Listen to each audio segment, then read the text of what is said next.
lulus dengan mudahnya kita bisa mendapatkan pekerjaan atau our dream job gitu, nggak langsung serta-merta bisa mendapatkan pekerjaan yang kita mau, yang sesuai dengan passion kita atau yang sesuai dengan kita inginkan gitu. Mungkin selagi kita bisa nunggu atau berusaha mencari pekerjaan yang sesuai dengan yang kita mau, kita bisa melakukan banyak hal, misalnya bisa merencanakan untuk sekolah lagi, atau kita bisa melakukan self-employed, atau maksud saya tuh kayak kita bisa wirausaha, bisa menjadi merintis bisnis kecil-kecilan, atau jadi pengusaha gitu. Atau misal kita juga bisa fokus sembari berusaha mencari pekerjaan, kita bisa melakukan banyak hal seperti hal-hal yang kita passion gitu, yang sesuai dengan passion kita, kayak misalnya ngelakuin traveling atau hobi kita, atau macam-macam yang emang sesuai dengan passion kalian gitu. Atau yang lain, kita bisa melakukan part-time job, misalnya kayak jadi asisten dosen atau asisten lab, yang mungkin kalian udah pernah punya koneksi atau relasi sama dosen atau kepala lab, mungkin kalian bisa approach mereka gitu. Apa sih yang bisa kalian bantu gitu? Seenggaknya mungkin bisa part time dulu lah gitu, sebagai pengalaman buat kalian. Terus atau kalian juga bisa ngambil a gap year gitu. Jadi kalian ngambil satu waktu di mana untuk kalian mengasah atau meningkatkan kapasitas diri kalian. Misalnya sembari menunggu atau berusaha mencari pekerjaan, kalian bisa misalnya take some courses gitu, kayak kalian bisa les bahasa Inggris, atau les TOEFL, atau kalian juga bisa les bahasa Jepang atau bahasa Perancis, bahasa Korea gitu mungkin kan, kalau zaman sekarang yang lagi hype-hype gitu. Atau bisa juga kalian melakukan hal-hal yang misalnya internship kayak gitu ya. Jadi dalam waktu yang sebelum find your dream job gitu, kalian bisa melakukan banyak hal yang bisa meningkatkan kapasitas diri kalian gitu. Tapi karena bisa juga untuk melakukan fokus untuk sekolah lagi gitu. Nah, untuk persiapan misalnya teman-teman yang benar-benar pengen passionnya langsung pengen sekolah lagi tuh apa sih gitu kan. Mungkin bisa di next slide ya. Nah, untuk persiapan yang harus dilakukan untuk back to school ya, terutama untuk graduate study gitu. Apa sih yang harus dibuat gitu, yang di list gitu, yang harus kalian asah gitu. Apa yang harus kalian lakukan gitu. Mungkin langkah-langkahnya menurut saya ya, ini mungkin cuma sekedar sharing dari saya aja ya. Mungkin nggak mutlak seperti ini gitu, tapi ini menjadi sebuah gambaran aja gitu. Yang pertama, yang pasti kalian tuh harus tentuin kalian mau sekolah di mana, atau kalian bisa juga menentukan mau bekerja dengan profesor yang mana atau siapa profesornya gitu. Jadi kalian tentuin dulu, misalnya kalian mau kerjasama sama Robert Hall gitu ya misalnya, atau kalian mau dibimbing sama Pak Imam Sadisun, atau mau dibimbing siapa lah gitu ya profesor yang ada di negara tertentu misalnya gitu. Nah, kalian tentuin dia itu ngajarnya di mana, dia itu ada di sekolah yang mana. Jadi kalian bisa tentuin sekolah mana yang bakal kalian tuju gitu. Itu yang paling pertama. Terus yang kedua, apa sih yang paling penting lagi setelah kalian udah lulus nih? Yang paling penting setelah kalian lulus, jangan lupa bikin resume. Resume tentang diri kalian yang paling bagus, yang paling menarik, yang paling bisa istilahnya tuh kayak ngejual apa yang kalian punya gitu. Bikin informasi semenarik mungkin, mulai dari personal information, contact information, personality kalian kayak gimana. Personality itu kalian secara ringkas saja gambarin, misalnya kalian tuh bisa bekerja dalam tim, punya leadership yang tinggi, kreatif, dan lain sebagainya kayak gitu. Terus achievement kalian, education kalian, misalnya kalian pernah nulis publikasi atau jurnal, itu kalian cantumin. Pokoknya bikin resume semenarik mungkin, experience kalian apa gitu. Jadi orang tuh tertarik dan bikinnya tuh kalau bisa yang bagus gitu kan. Bikin di software kayak Corel atau Adobe Illustrator, bikin jadiin PDF gitu atau jadiin JPEG gitu. Pokoknya yang menarik. Terus yang kedua, setelah kalian bikin resume, kalau misalnya kalian niat mau sekolah lagi, coba belajar untuk bisa bikin cover letter. Apa itu cover letter? Jadi cover letter itu istilahnya adalah satu halaman yang menjelaskan seperti esai, tapi yang menjelaskan tentang diri kalian yang belum, kan kalau di resume itu cuma highlights aja ya, cuma poin-poin aja gitu.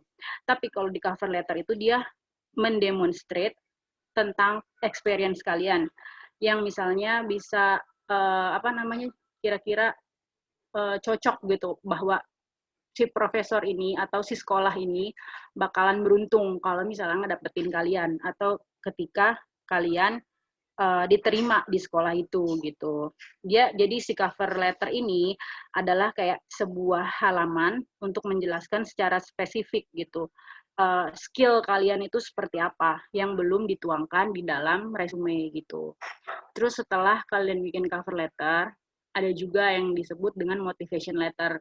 Ini juga bentuknya sama seperti cover letter, dia seperti esai, satu halaman aja gitu.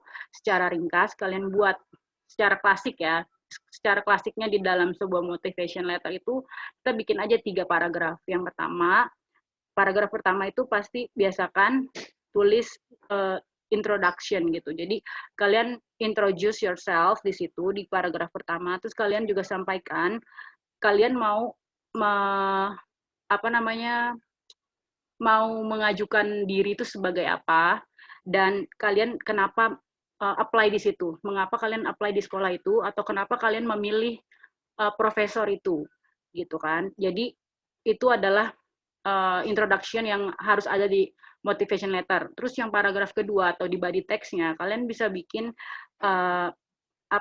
narasi tentang apa achievement atau poin-poin kalian, experience kalian yang benar-benar kalian miliki gitu, yang menjual dari diri kalian gitu, yang sekiranya orang ini atau profesor ini atau sekolah ini tuh bakal nerima kalian dengan tangan terbuka gitu kan, bahwa oh iya memang ini orang ini qualify, punya kualitas kayak gitu kan. Terus yang ketiga itu conclusion gitu. Conclusion ini di paragraf ketiga kalian sebutkan future plan kalian. Kalian tuh kalau misalnya diterima di sekolah ini dan bekerja sama profesor ini akan ngapain gitu. Terus sebutin aja misalnya rencana secara ringkas, rencana kalian tuh mau ngapain, risetnya sama dia mau ngapain ketika bekerja sama dengan profesor ini, akan membuat terobosan apa sama beliau kayak gitu, sama si sekolah ini gitu. Jangan lupa juga di paragraf konklusi itu kalian ucapkan terima kasih karena mereka sudah membaca dan mempertimbangkan kalian, sudah menyempatkan membaca motivation letter kalian, seperti itu. Terus yang selanjutnya itu, ini yang paling penting juga, tapi kayaknya kalau misalnya sebelum lulus kan kalian udah pada ngambil TOEFL ya, TOEFL test ya. Kalau mau sekolah itu yang paling dasar kalian tuh harus punya sertifikat TOEFL, mau di dalam negeri ataupun di luar negeri. Kalau di dalam negeri, TOEFL-nya itu harus, tapi saya tekanin ya, TOEFL-nya itu harus yang tersertifikat ITS ya, yang tersertifikat Educational Testing Service. Jadi itu resmi gitu. Jadi bukan abal gitu kan, maksudnya resmi gitu kan, dikeluarkan oleh organisasi ITS itu. Dan itu minimal harus, ya kalau dalam negeri 500 lah ya. Tapi tergantung sekolahnya, itu tergantung beda-beda. Kalau di luar negeri mungkin 550. Dan bisa juga kalau misalnya mau coba yang lain, IELTS gitu atau IBT itu bisa juga. Tapi kayaknya biayanya agak lebih mahal, mungkin mulai dari 200 US dollar gitu kan. Tapi kalau misalnya mau coba yang murah dulu nih, ya kan, bisa TOEFL dulu, tapi pastiin nilainya tuh udah bagus. Jadi sebelum kalian ambil tesnya, kalau misalnya belum 500 atau 550, latihan dulu lah 2 minggu lah gitu, buka-buka buku TOEFL atau browsing TOEFL PDF di Google gitu kan, itu sampai ke listeningnya juga udah ada. Sekarang kan udah mudah banget gitu kan.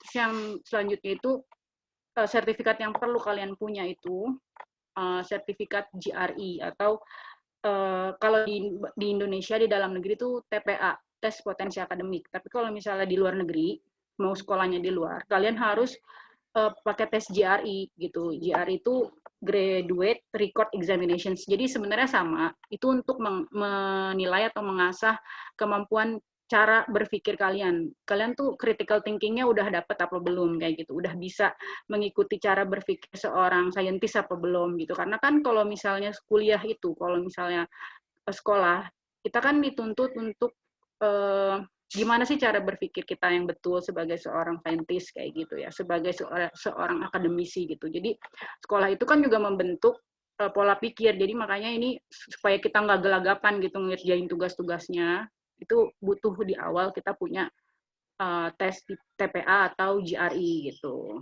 Itu kalau nggak salah minimal juga kalau TPA minimal kalau dalam negeri kayaknya 500 gitu ya. Terus kalau TPA-nya tuh bisa yang dari Bappenas gitu kan. Ntar ada lah mereka jadwal-jadwalnya. Kalau yang belum punya, saya saranin sembari kalian berusaha nyari sekolah, itu juga bisa ngumpulin syarat-syaratnya dari sekarang. Terus yang selanjutnya, kalian bisa mulai ngeramu nih, merancang research proposal atau esai dari rencana studi kalian, kayak gitu. Jadi kalau misalnya kalian mau bikin kalau S2 tapi tergantung ya, tergantung sekolahnya. Saya tekankan lagi ini tergantung sekolahnya. Kadang-kadang kalau S2 itu nggak sampai riset proposal sih, nggak sampai proposal riset gitu, cuma esai dari rencana studi aja. Jadi kayak rencana studi dari biasanya kan master 2 tahun gitu ya. Selama 2 tahun ini kalian mau ngapain? Di tahun pertama kalian mau ngapain, di tahun kedua kalian mau ngapain, dan risetnya itu apa gitu. Jadi kayak itu janji kalian gitu, kalau supaya nggak ngaret, nggak molor gitu sekolahnya. Jadi benar-benar strict sama apa yang udah kalian tulis di awal. Jadi itu bisa ngeyakinin bahwa kalian itu orangnya on time, punctual gitu kan. Terus yang selanjutnya itu ada yang disebut endorsement letter. Endorsement letter ini tuh kayak surat yang menyokong kalian gitu bahwa tapi dari orang lain.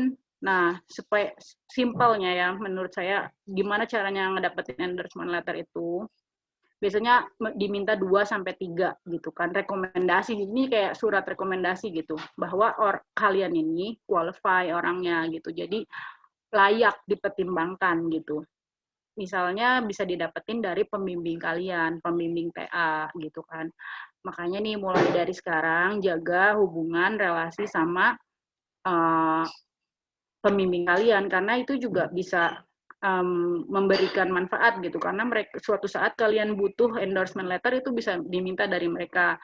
Atau bisa juga kalau misalnya kalian mungkin kemarin magang atau TA-nya di sebuah perusahaan, itu kan kalian pasti punya supervisor ya, itu bisa juga kalian minta endorsement letter dari mereka kayak gitu. Kalau misalnya pembimbingnya dari ITB, satu dari Unsud, itu bagus tuh karena ada 2 instansi yang mengendorse kalian gitu kan. Jadi lebih kuat gitu daripada misalnya dua-duanya dari Unsud semua gitu. Jadi coba cari atau usahakan mendapatkan endorsement dari 2 instansi yang berbeda. Jadi itu kayak memberikan nilai lebih gitu buat kalian.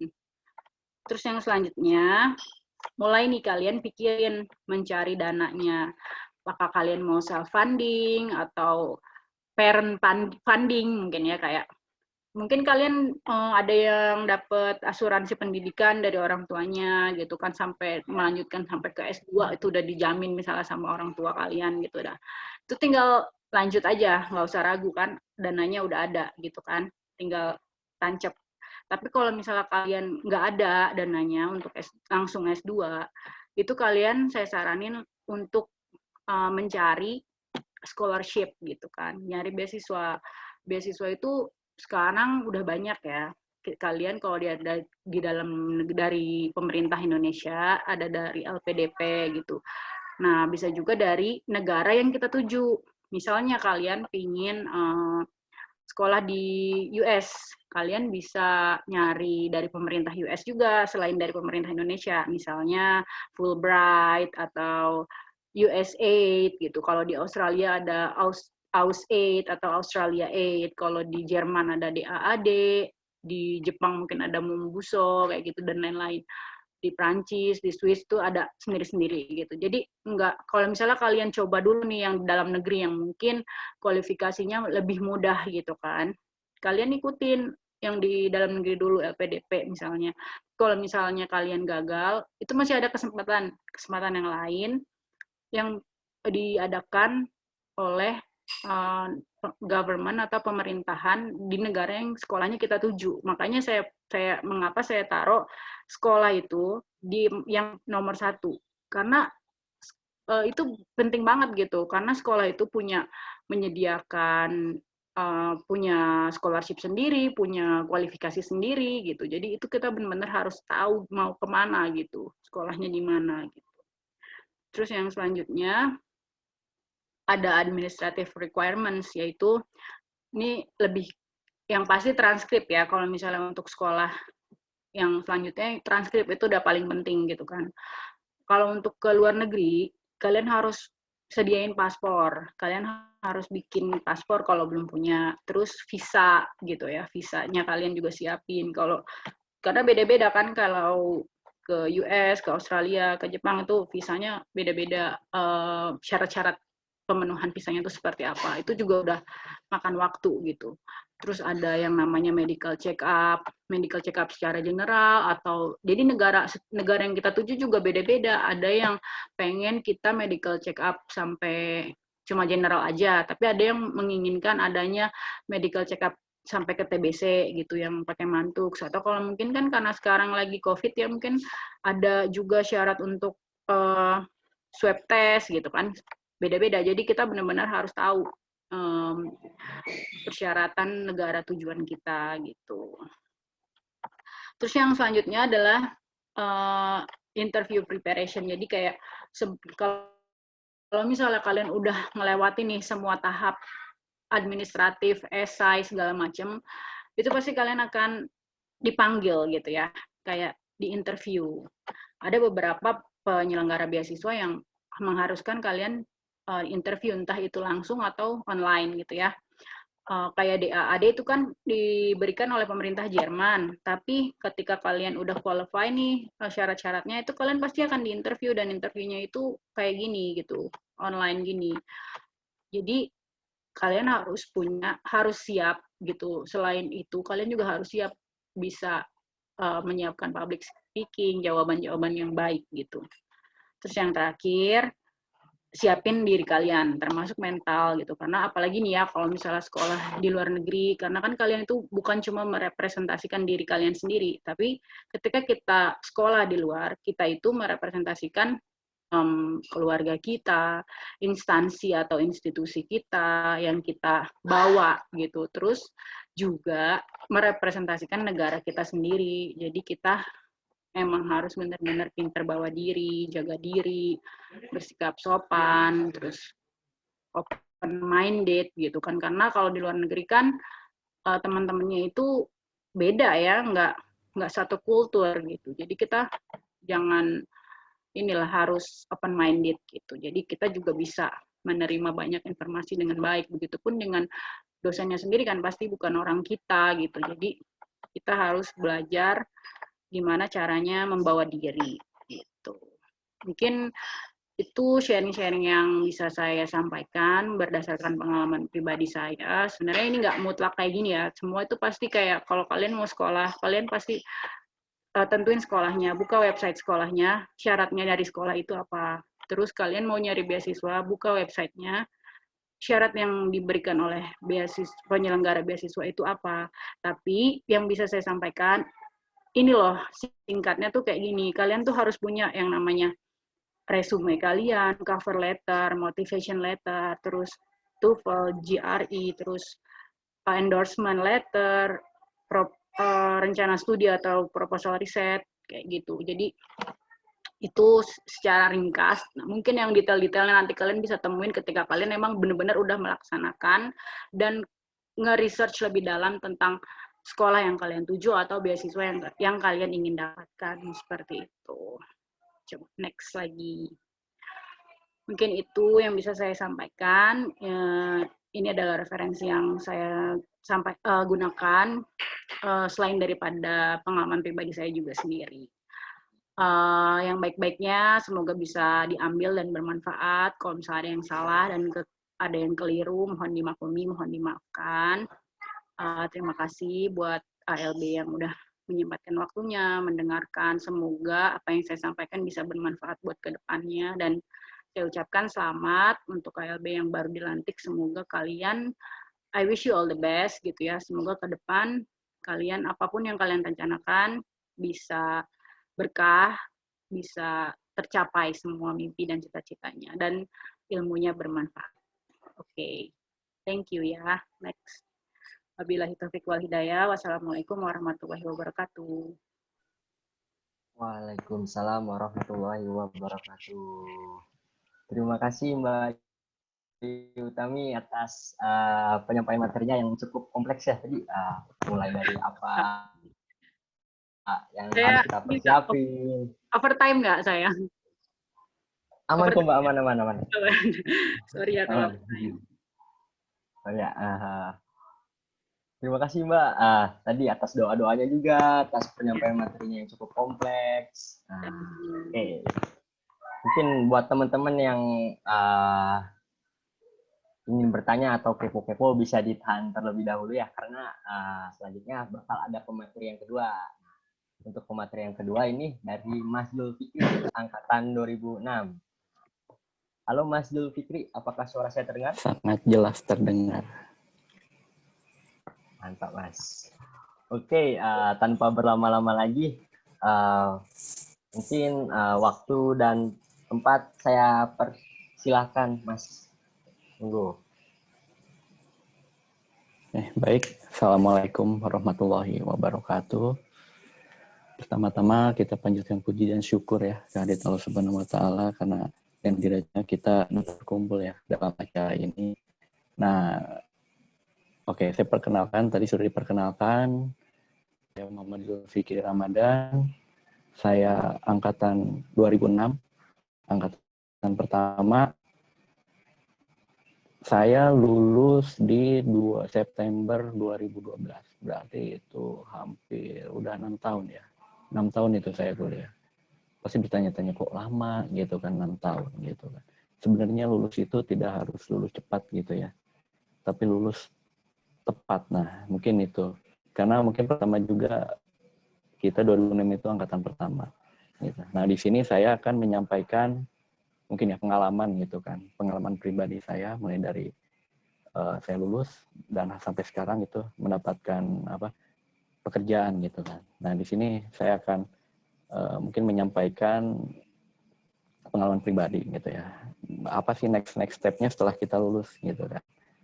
Nah, di sini setelah lulus itu apa sih yang kita lakukan gitu. Next slide.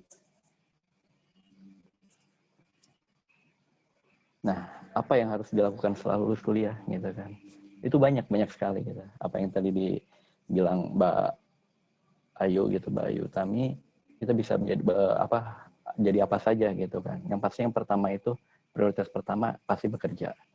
Seperti itu. Yang kedua mungkin bisa melanjutkan kuliah gitu ya ke jenjang yang lebih tinggi lagi.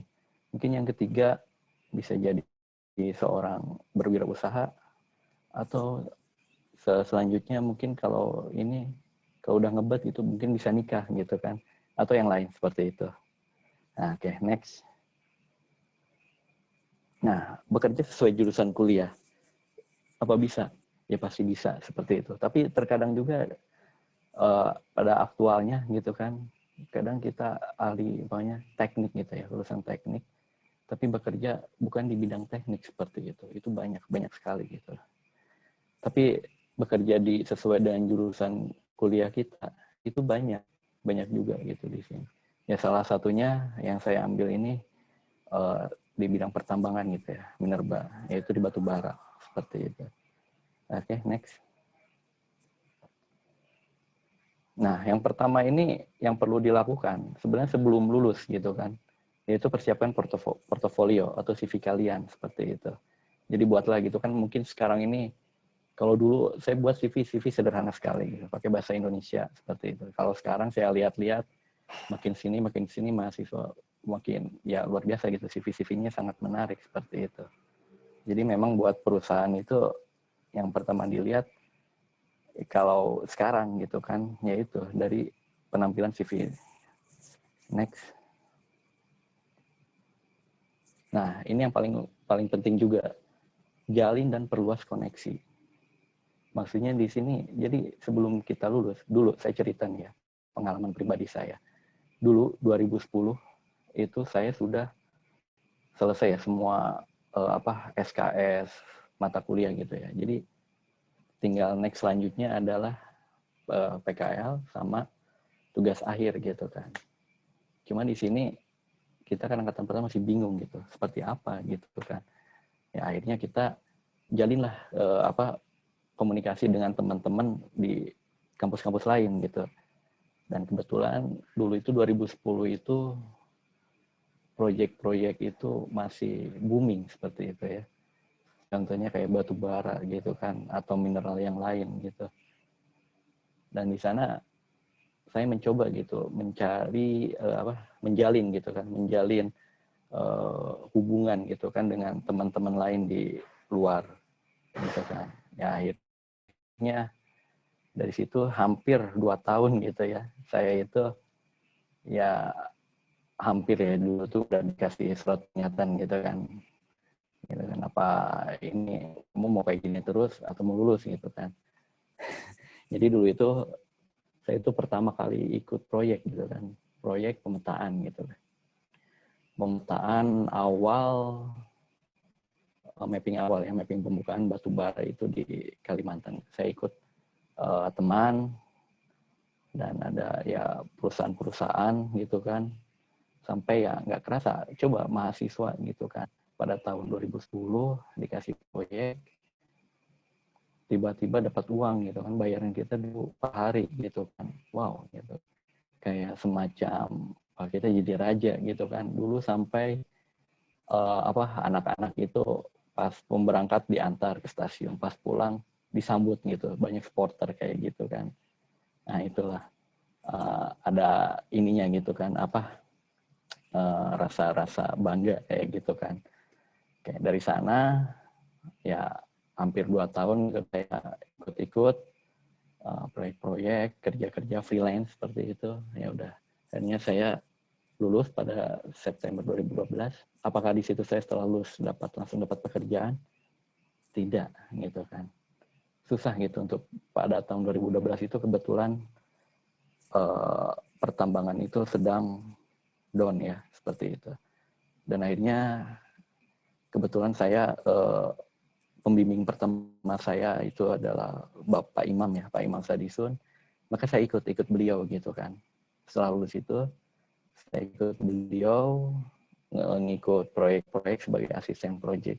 Itu sebagai geologi engineer gitu. Ada beberapa proyek yang saya ikut kerjakan.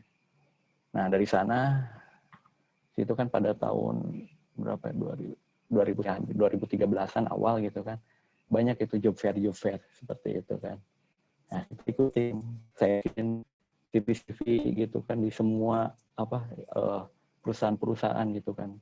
Bukan hanya perusahaan terkait tambang, migas atau yang lain, jadi semua saya masukin gitu CV itu. Next. Nah, yang ini tadi saya sampaikan, ikuti job fair dan info locker di situs-situs online. Dulu nih, sebelum pandemi gitu ya, pandemi ada menyerang di kita. Jadi dulu itu banyak sekali job fair gitu yang diselenggarakan gitu kan. Nah, kita ikutin aja. Kita masuk, kita ikutin job fair seperti itu. Ada nggak gitu kan perusahaan-perusahaan yang ininya sama dengan basic kita gitu kan. Nah, di situ ada beberapa perusahaan gitu. Saya masih ingat ini. Jadi saya memasukin satu, ini namanya asing gitu kan. Apa sih Sabta Indah Sejati ini gitu kan. Udah saya coba, ternyata di situ adalah salah satu kontraktor tambang gitu kan. Saya taunya itu dulu itu gitu kan, taunya Pama, Buma seperti itu kan. Ya udah saya coba masukin, terus saya penasaran gitu kan. Saya tanya-tanya seperti itu, berbicara sama orang yang menjaga booth itu gitu kan. Nah, ini juga sebagai nilai tambah gitu ya. Jadi walaupun kita masukin ke apply gitu di job fair itu, ya kita seenggaknya ngobrol gitu kan, berbicara ke mereka gitu. Ternyata dia itu bukan sebagai penjaga biasa, ternyata dia itu head gitu kan, head HRD gitu kan. Saya kaget gitu kan. Saya tanya gitu kan. Saya ngasih CV saya, dia kaget. Oh, ini dari Unsur dia katanya kan. Purwokerto. Iya, kebetulan saya juga dari Purwokerto katanya. Namanya saya ingat Agus gitu kan. Kebetulan dia rumahnya dekat stasiun kayak gitu kan. Ya akhirnya kita ngobrol-ngobrol terkait ya kampus gitu kan, nanya oh ternyata di Unsur ada geologi katanya kan, angkatan pertama.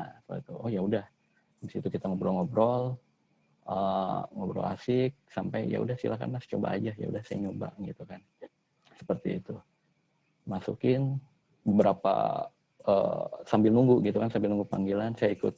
Kebetulan saya ada project gitu kan di Batam, ternyata saya ditelepon kayak gitu kan untuk melakukan interview. Yang pertama itu interview dengan HRD kayak gitu kan.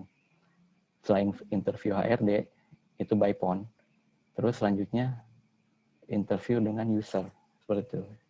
User yaitu user di HO, head office, dan user di site.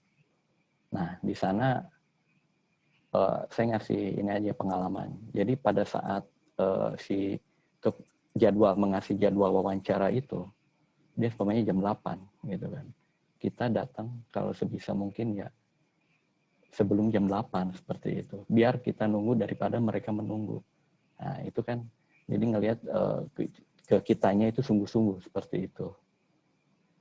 Terus yang selanjutnya itu ya penampilan gitu ya. Penampilan kita sopan, rapi. Jadi dulu saya rambut masih gondrong gitu kan. Tapi saya masuk kayak gitu kan. Langsung saya interview, terus tanya gitu. Kamu kuliah di mana, jurusan apa, terus pengalaman kamu apa, seperti itu. Saya ceritain, kok kamu lulus lama gitu kan, kenapa? Nah saya ceritakan, jadi karena lulus lama, saya ikut istilahnya pengalaman gitu kan, pengalaman kerja gitu kan.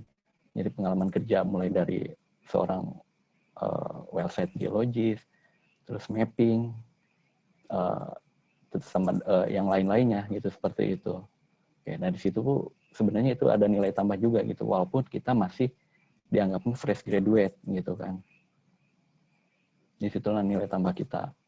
Nah dari situ setelah saya wawancara beberapa minggu kemudian baru untuk tes ini ya medical check up gitu kan.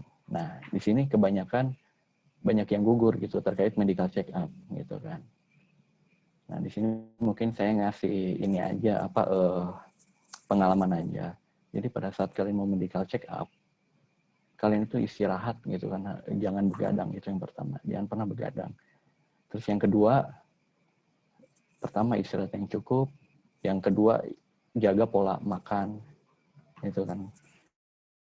Pola makan, terus yang ketiga ya kalian medical check up, kalian dinyatakan lulus, selanjutnya kalian yang terakhir gitu ya, dengan BOD. Kalian akan interview dengan BOD atau direksi, orang-orang direksi gitu ya di sana. Saya itu dulu pas kebetulan di Jakarta ya, ininya langsung ke HO-nya. Situ tuh sebenarnya ada pengalaman gitu ya. Jadi saya berangkat itu subuh gitu ya, sebelum subuh malah. Karena di jadwalnya itu jam 8 gitu, jam 8 pagi. Saya berangkat, ternyata ya saya ada musibah, saya kecopetan gitu kan. Ya udahlah, terus saya nunggu gitu kan, nunggu di HO. Dapat giliran saya interview itu saya setelah maghrib gitu kan. Dari jam 8 pagi sampai jam 7 malam gitu, sampai jam 7 malam. Ya udah, yang lain ada yang pada pulang kayak gitu kan, nggak tahan gitu kan. Ya udah, saya ikutin gitu kan, saya sabar gitu menunggu seperti itu. Ya udah, saya dipanggil. Yang lain itu hanya berapa ya, sampai 30 menit, hampir 1 jam. Karena lama gitu kan. Itu cuma 15 gitu kan. Cuma hampir nyampe 10 menit lah gitu ya. Nah itu ya mungkin dari udah terlalu capek dianya gitu kan, ya itu jadi cepat itu, tapi walaupun kesannya juga jadi capek gitu kan. Nah di situ setelah masuk, di situ itu ada kita masuk ke dalam program, yaitu kayak MPDP gitu kan, atau GPP, GLDP seperti itu. Dan di sana kita sama gitu, kayak sekolah lagi gitu. Kita belajar dari nol lagi kayak gitu kan, terkait karena kita di ini kontraktor gitu kan, yang jasa pertambangannya gitu kan. Kita dikenalkan gitu, disekolahkan dulu 1 tahun gitu kan. Nah 1 tahun itu nanti kita membuat semacam kayak presentasi gitu kan, hasil apa sih yang selama ini 1 tahun kita kerjakan gitu. Dan kebetulan ya hampir semua gitu kan, semuanya lulus gitu. Mungkin ada beberapa yang nggak lulus seperti itu. Oke, next. Nah, ini yang paling penting ini. Jadi perbaiki dan naikkan skill kalian gitu. Skill apa sih? Seperti itu. Ya mungkin di perusahaan itu kita ada semacam software mungkin ya. Mungkin dulu itu kita di geologi mungkin softwarenya kayak ArcGIS gitu kan, atau yang lain. Cuma pas di perusahaan itu pasti akan beda gitu kan. Nah di sini kalian harus cari tahu gitu. Ini kalian mau masuk perusahaan ini software apa sih yang dipakai seperti itu kan. Kalau di sini di kita itu ya softwarenya yang dipakai itu pasti Medscape, AutoCAD itu pasti. Terus Surpak, Spray, dan yang lain-lain itu terkait software yang menunjang pekerjaan kita. Gitu. Ini tuh. Next. Oke. Mungkin itu aja share dari saya ya, pengalaman pribadi saya terkait fresh graduate dari lulus sampai bekerja gitu. Dan saya ucapkan selamat kepada para wisudawan untuk menempuh hidup baru gitu ya. Inilah hidup perjalanan kalian ini baru dimulai seperti itu. Mungkin itu saja yang bisa saya sampaikan. Terima kasih. Mohon maaf bila ada kata-kata yang kurang mengenakan dari saya. Oke, mungkin cukup sekian. Assalamualaikum warahmatullahi wabarakatuh. Waalaikumsalam warahmatullahi wabarakatuh. Waalaikumsalam warahmatullahi wabarakatuh. Terima kasih Mas Zulfikri atas penyampaian materinya. Materi yang cukup menarik ya tadi, perihal pengalaman Mas Zulfikri. Terus tadi ada step-step, contohnya kayak kita harus mengupgrade skill kita gitu loh.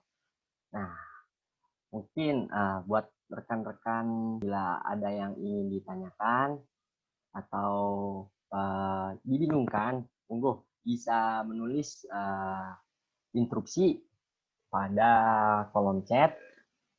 Lalu apabila sudah dipersilakan bisa menyalakan mikrofonnya.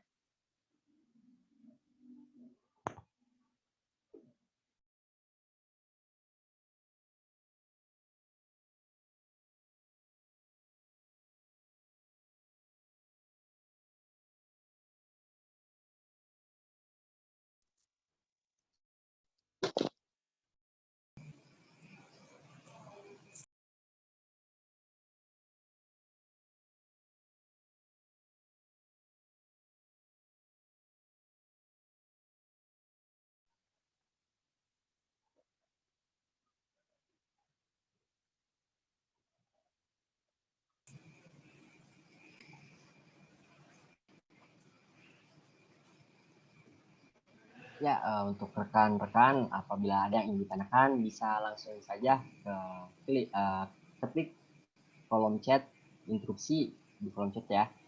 Nah, ada instruksi dari Mas Imam Fikri. Monggo untuk Mas Imam Fikri bisa menyalakan mikrofonnya. Iya, sebelumnya terima kasih buat Mas Rifki atas kesempatan bertanyanya. Assalamualaikum warahmatullahi wabarakatuh. Nama saya Imam Fikri. Izin bertanya kepada Mas Zulfikri. Mas mau bertanya, sebelumnya ketika di kuliah itu kan kita hanya diajari software dasar seperti ArcGIS, lalu Mapinfo dan lain-lain. Lalu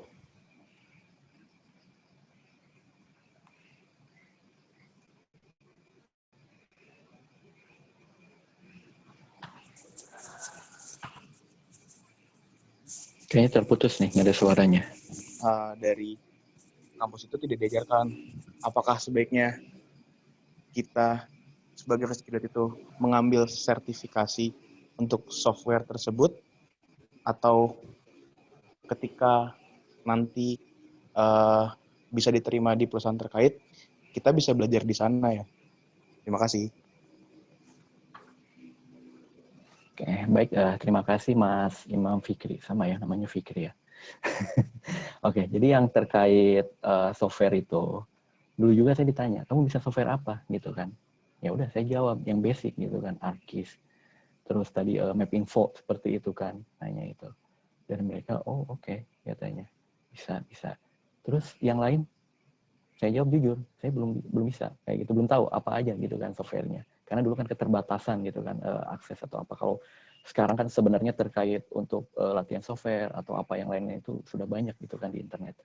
Jadi memang dulu itu kalau dari perusahaan itu sebenarnya ada. Nanti pas kita masuk, nanti dari perusahaan itu sendiri akan mentrainingkan kita untuk software apa aja sih yang akan kita gunakan seperti itu. Terutama itu di engineering nih, kayak gitu kan, di bagian geologi gitu kan.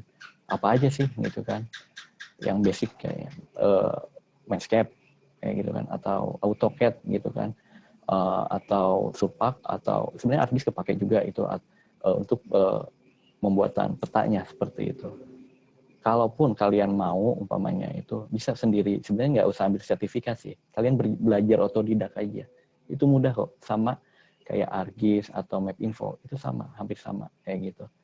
Nah, kalian sayang aja gitu kan sertifikasi kayak gitu kan, mungkin biayanya lumayan gitu kan kalau buat mahasiswa kayak gitu. Jadi kita belajar otodidak gitu, atau ya kita belajar pas umpamanya kalian PKL nih gitu kan, PKL di salah satu perusahaan gitu, entah itu perusahaan emas, batu bara atau mineral yang lain. Nah, disitulah kesempatan kalian untuk training gratis gitu kan ke perusahaan. Nah, itu aja sih. Mungkin atau ada ini lagi, ada yang kurang gitu.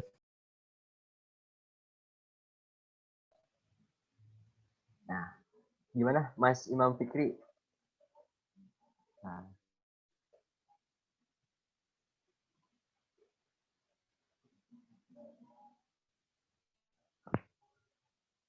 oke, Silahkan.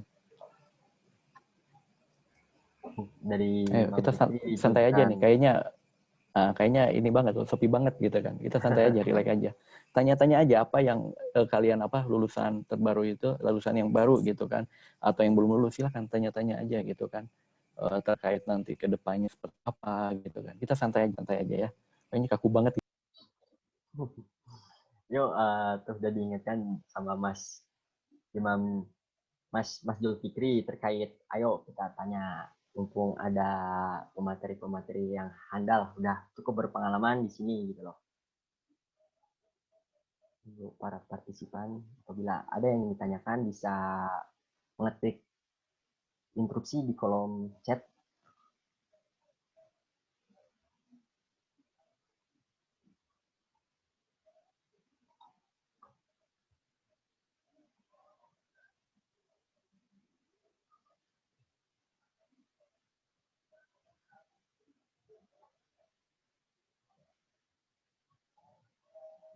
Ya.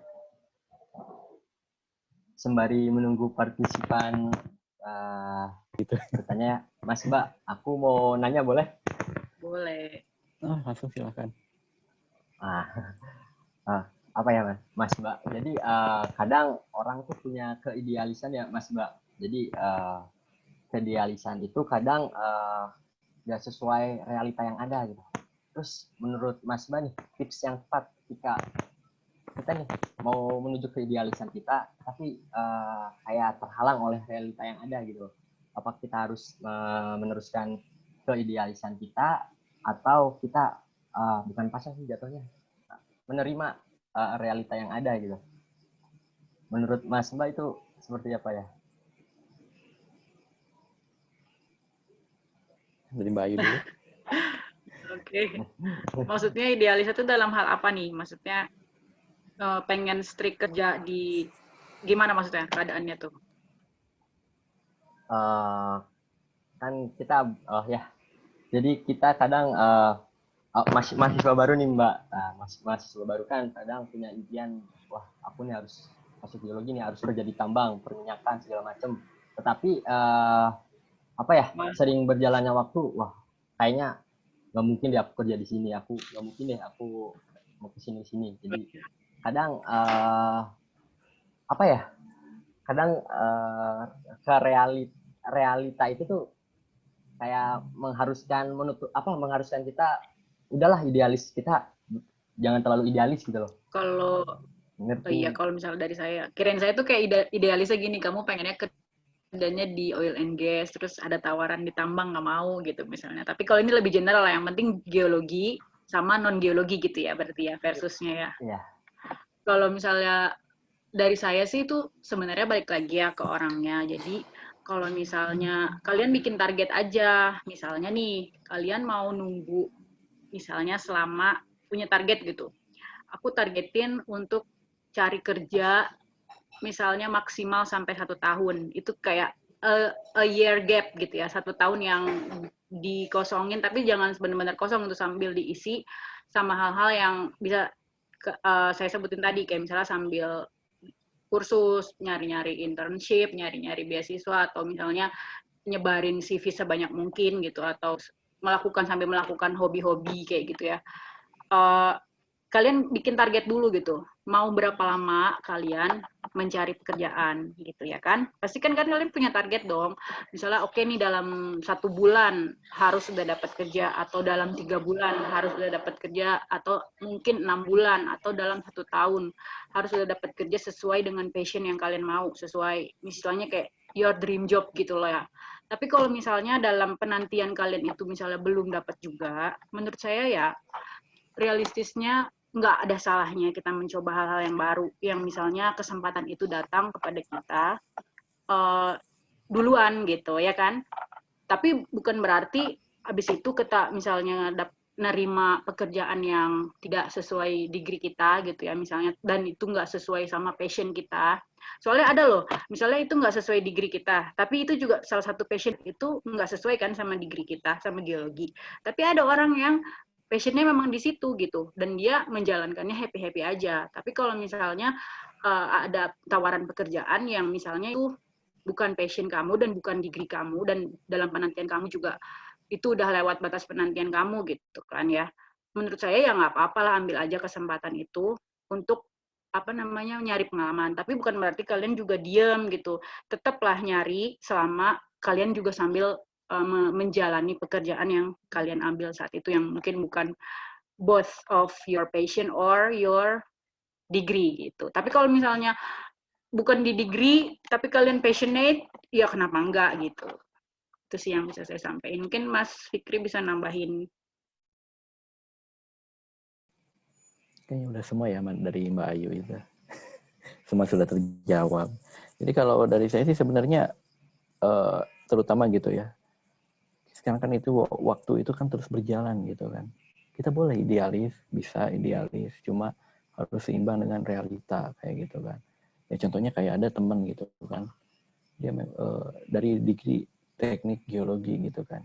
Tapi dia kerja di non geologis gitu. Sebut aja di kayak perusahaan asuransi atau terkait pendanaan kayak gitu. Cuma kita bisa memasukkan itu. Salah satunya apa contoh? Kayak di bank gitu kan. Kita di bagian terkait pengkreditan usaha-usaha perusahaan kayak gitu kan, peminjaman. Terutama kayak ada perusahaan tambang atau oil and gas. Nah dari situ kita bisa gitu kan untuk dari ilmu yang kita pelajari di kuliah atau itu yang sama kita kuliah itu bisa kita terapkan kayak gitu.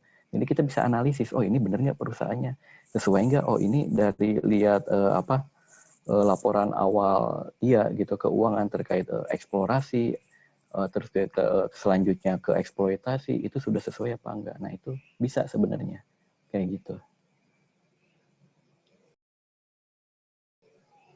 Oke. Terima kasih Mas Mbak tadi atas jawabannya. Ini ada pertanyaan dari Mas Goro. Cek Mas Goro. Halo, Assalamualaikum. Waalaikumsalam. Waalaikumsalam. Saya mau nanya ke Kak Tami. Kak, Baik. dulu tuh lanjut sekolahnya itu lewat pendanaannya dari mana ya, Kak? Dulu, jadi saya cerita dulu ya.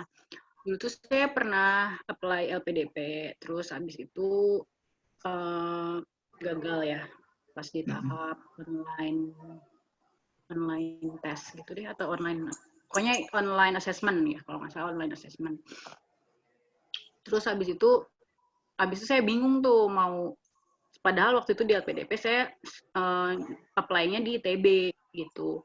Tapi habis itu saya bingung kan, apa saya harus nunggu tahun depan lagi gitu kan, nyoba LPDP lagi, tapi tahun depan gitu. Karena waktu pas tahun 2017 saya apply LPDP cuman 1 tahun 1 kali waktu itu. Kan waktu periode sebelum tahun 2017, kalau nggak salah tuh setahun bisa berapa kali batch gitu kan. Tapi pas 2017 itu cuma 1 kali. Jadi akhirnya pas saya decline di online assessment itu kan nggak bisa lanjutin. Nah udah saya mikir ya mungkin belum rezekinya tahun ini, saya mau coba lagi gitu tahun depan. Tapi pas itu kalau nggak salah pengumuman di reviewsnya itu sekitar bulan apa ya, mungkin Mei apa ya, saya lupa lah. Tapi habis itu pas bulan puasa, mulai bulan Mei juga, Mei akhir gitulah, apa Juni gitulah, pas bulan puasa tuh ada tawaran, kan kalau di instansi pemerintah itu suka ada tawaran beasiswa, tapi ini cuma dikhususkan untuk PNS gitu, jadi saya nggak bisa nge-share ke teman-teman karena kualifikasinya itu harus, yang pertama itu harus PNS kayak gitu. Waktu itu dari Kemenristek, Kementerian Riset dan Teknologi gitu. Tapi syarat utamanya itu dia harus pegawai negeri sipil, jadi yang bisa ikut itu cuma PNS. Makanya mereka itu nggak, jadi kayak eksklusif gitu loh, nggak yang seumum kayak LPDP. Kan LPDP semua kalangan bisa ikut gitu kan secara terbuka, tapi kalau pas yang kemarin itu saya dananya itu dari Kemenristek Dikti, jadi dia lebih eksklusif, dan itu tuh jalurnya tuh kayak mereka mengundang ke beberapa instansi pemerintahan, siapa yang mau ikut silahkan ikut kualifikasinya. Kalau misalnya kualifikasinya sudah terpenuhi, silahkan mencari sekolahnya. Kalau misalnya sekolahnya udah dapet, ya udah mereka berangkatin kita gitu. Nah waktu itu prosesnya cepet banget ya, waktu pas dari Juni sampai Juli, Agustus, 2 bulan lah, 2 bulan, terus akhirnya saya dapat beasiswanya, terus saya dapat sekolahnya. Habis itu, jadi saya sembari gitu, dua-dua gitu, apply beasiswa dan juga apply ini sekolah gitu. Jadi paralel gitu langkahnya. Tapi kalau dulu waktu pas rencana di LPDP itu kan dapetin LPDP-nya dulu nih, baru habis itu dapetin sekolahnya gitu kan, karena LPDP memberikan kita waktu 1 tahun setelah kita dinyatakan diterima atau mendapatkan beasiswa itu. Jadi masih punya waktu 1 tahun untuk mencari sekolah gitu kan. Tapi pas kemarin itu karena beasiswa Kemenristek Dikti itu kalau nggak salah itu tahun terakhir kalau nggak salah. Jadi tahun 2020 itu mereka udah nggak mengadakan lagi. Jadi kalau misalnya saya dapat, saya harus berangkat di tahun itu juga. Karena kan kalau master itu 2 tahun kan, harus lulus di 2019 karena lewat dari tahun 2020 udah nggak ada lagi gitu kan. Berarti saya harus saat itu juga gitu berangkat. Jadi makanya saya sembari apply beasiswa, cari juga sekolahnya gitu. Dan waktu itu supaya saya dapatnya cepat, saya cari sekolah yang emang udah bekerja sama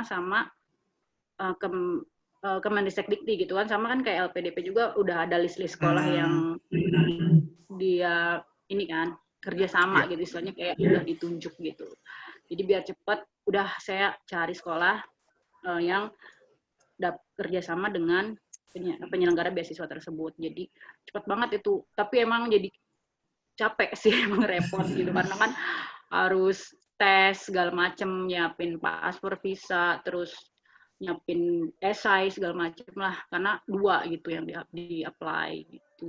Jadinya itu beasiswanya dari Kemenristek Dikti, namanya beasiswa Riset Pro. Tapi kayaknya sekarang udah nggak ada lagi gitu. Dan itu pun kalau ada sangat eksklusif gitu ya. Jadi kayak makanya saya nggak nyebutin itu gitu. Jadi saya saranin kalau misalnya mau yang dari dalam negeri, pakai LPDP aja enak gitu. LPDP susah, Mbak. Tapi kan bukan berarti nggak Ya, bisa, ya kan? Coba saya aja sih dulu. memang kebetulan kan belum bisa apply untuk tahun ini. Untuk baru bisa di tahun kedua, berarti kan tahun depan untuk saya. Jadi apa sih Mbak yang harus dipersiapkan buat apply-nya itu selain yang tadi itu, Mbak? Dan Itu juga kalau dia untuk izin dari atasan itu gimana ya, Mbak? Kalau saya kan, saya nggak tahu deh ya, lupa saya. Tapi yang pasti di LPDP itu ada bikin esai kan, 2 esai yang tentang apa kesuksesan terbesarmu dengan satu lagi esai yang apa ya, kayak istilahnya tuh apa yang pernah kamu lakukan untuk kontribusimu terhadap negeri di masa lalu, masa sekarang, dan masa depan. Itu ada 2 esainya. Coba kamu bikin 2 itu aja udah pasti nggak langsung jadi sehari.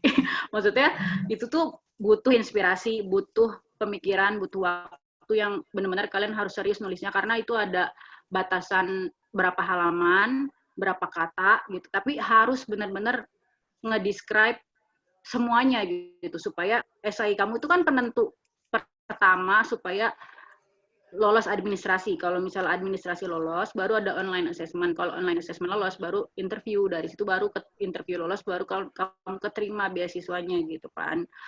Lah itu untuk administrasi aja tuh harus ada esainya 2, terus endorsement letter. Endorsement letter itu kamu coba cari-cari dari mana, misalnya dari pembimbing. Itu kamu harus ngelobi juga tuh. Agak pengalaman saya ya, ngelobi endorsement letter dari pembimbing itu lumayan susah ya. Kalau misalnya sih kemarin sih minta ya dari pembimbing saya, dari dosen Unsut gitu ya. Agak lama gitu. Akhirnya saya nggak jadi pakai.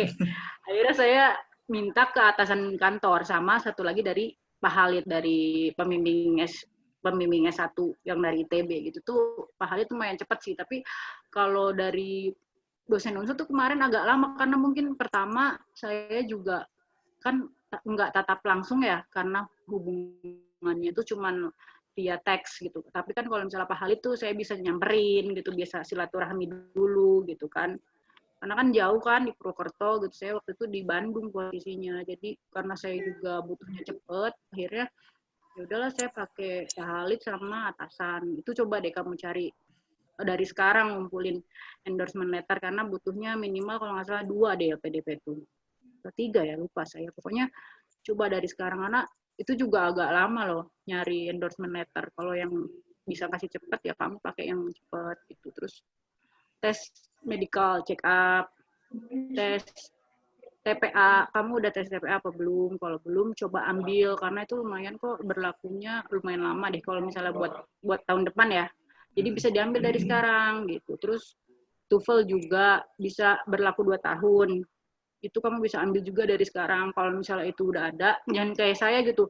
Itu persiapan 2 bulan tuh bener-bener kayak lari-lari gitu. Capek. Jadi kalau misalnya seenggaknya nih 6 bulan sampai 1 tahun kalau persiapan mau dapat beasiswa dan sekolah itu. Jadi apa yang tadi udah saya sampaikan, coba kamu buat.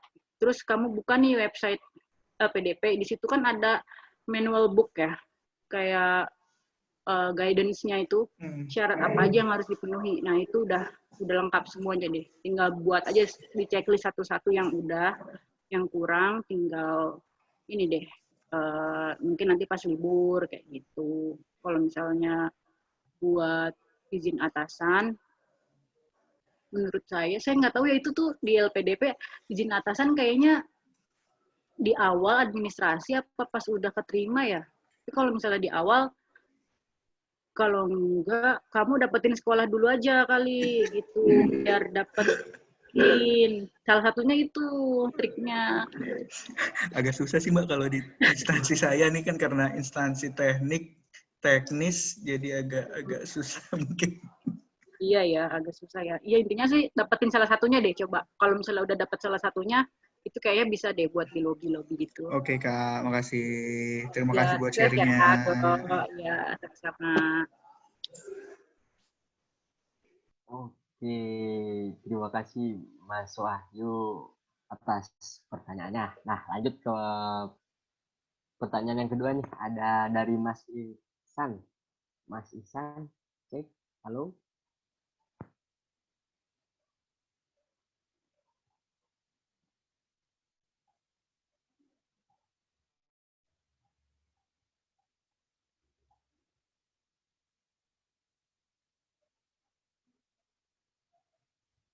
Halo Mas Ihsan, apakah terdengar?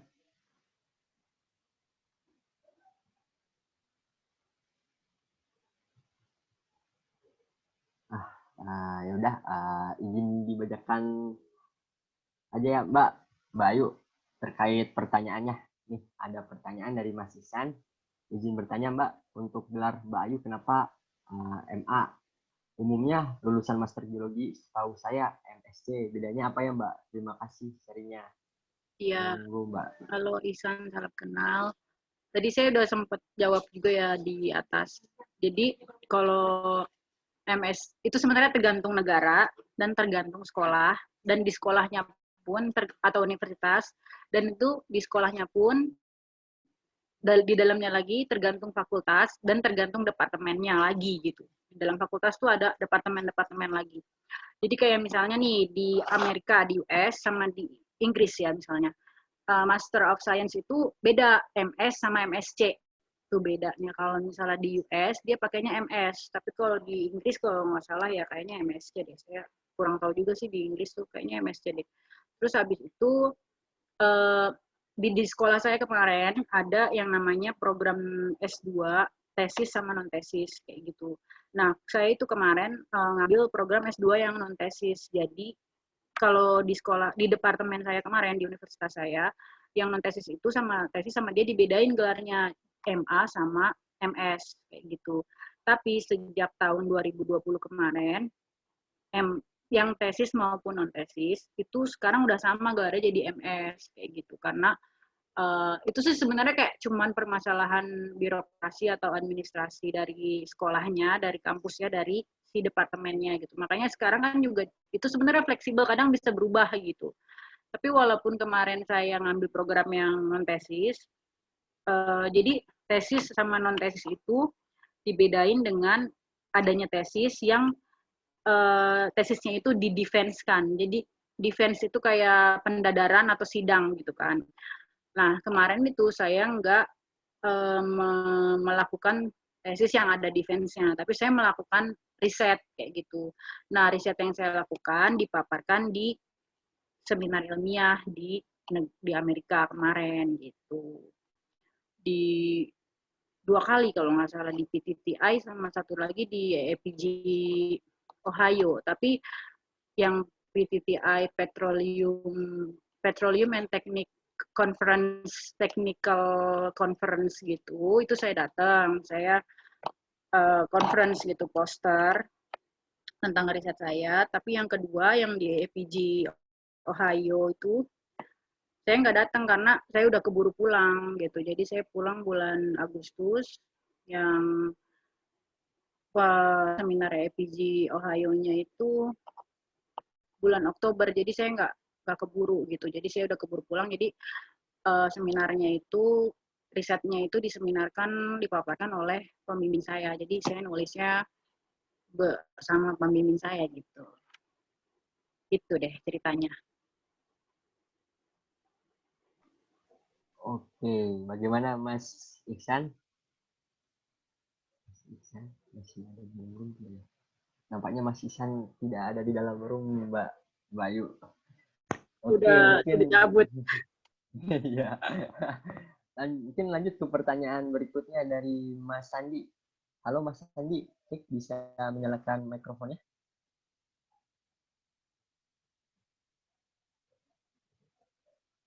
Mas Sandi.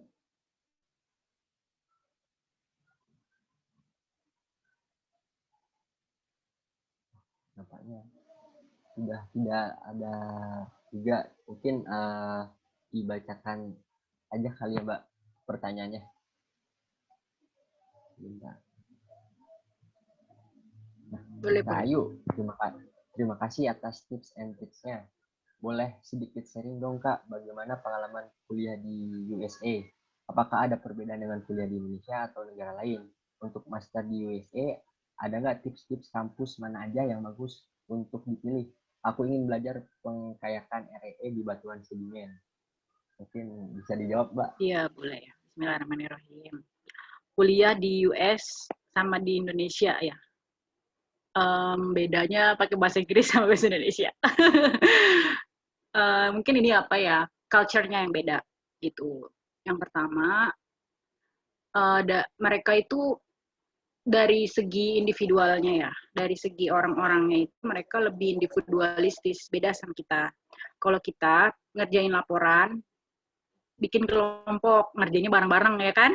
Tapi kalau di sana nggak kayak gitu. Mereka itu kalau misalnya ngerjain laporan, mereka benar-benar sendiri dan mereka yang namanya benar-benar pantang yang namanya nyontek, cheating or plagiarism, karena mereka itu punya di universitas itu memiliki badan seperti apa ya, pengadilan gitu loh. Kalau misalnya kita melakukan sebuah tindakan plagiarism gitu dan kawan-kawannya gitu ya, itu akan disidang dan itu tuh bisa kena hukuman dan itu ke depannya itu akan fatal gitu. Kalian mungkin nggak akan dapat sekolah lagi gitu atau track record. Jadi kayak tuh kalian tuh masuk catatan hitam gitu. Jadi benar-benar mereka menjunjung tinggi yang namanya originalitas gitu. Benar-benar kalian tuh harus kerja sendiri gitu. Ketika kalian, karena saya punya teman pengalaman gitu ya, cuman sharing jawaban gitu, bukan nyontek. Jadi ada anak Indonesia S1 sama S2 kayak gitu kan.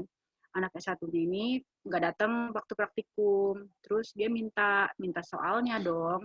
Salahnya dia itu dikasih tuh soalnya sama anak S2 ini, tapi si anak S1-nya itu nggak ngerti gimana lah, kayak istilahnya jawabannya juga ditulis gitu, di copy paste gitulah istilahnya. Nah, itu kan benar-benar ketahuan. Akhirnya mereka tuh diadili gitu, kayak disidang sama pengadilan kampusnya. Dan itu tuh kalau misalnya itu terbawa, itu benar-benar di misalnya ketahuan beneran gitu ya, itu bisa apa ya istilahnya, kayak fatal banget gitu. Kalian bisa kedepannya track record untuk nyari kerja, track record untuk sekolah lagi, itu untuk kerja di universitas, kerja di manapun gitu, itu akan kecatat karena mereka sistemnya itu kan sentral gitu. Semua yang kita lakukan di negara itu tercatat gitu. Jadi benar-benar beda gitu kulturnya.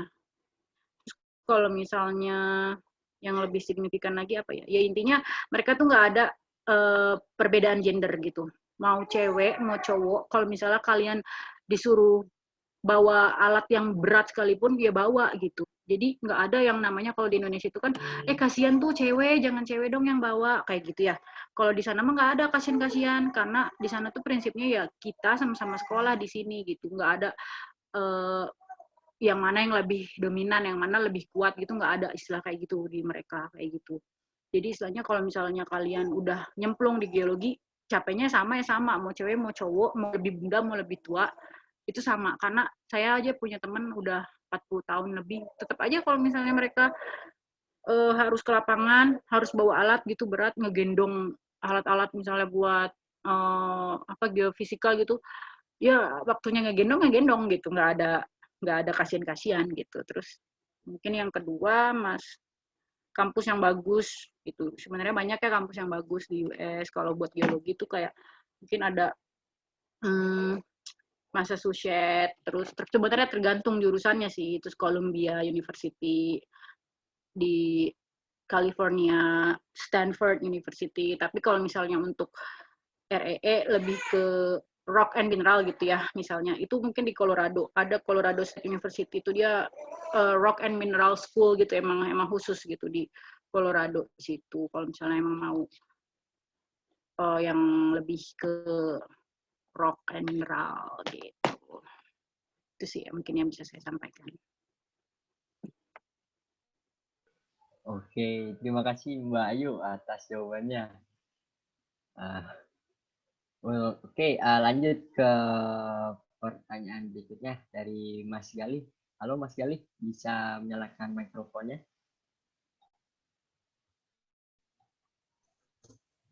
Halo. Ya, terdengar Mas. Oke.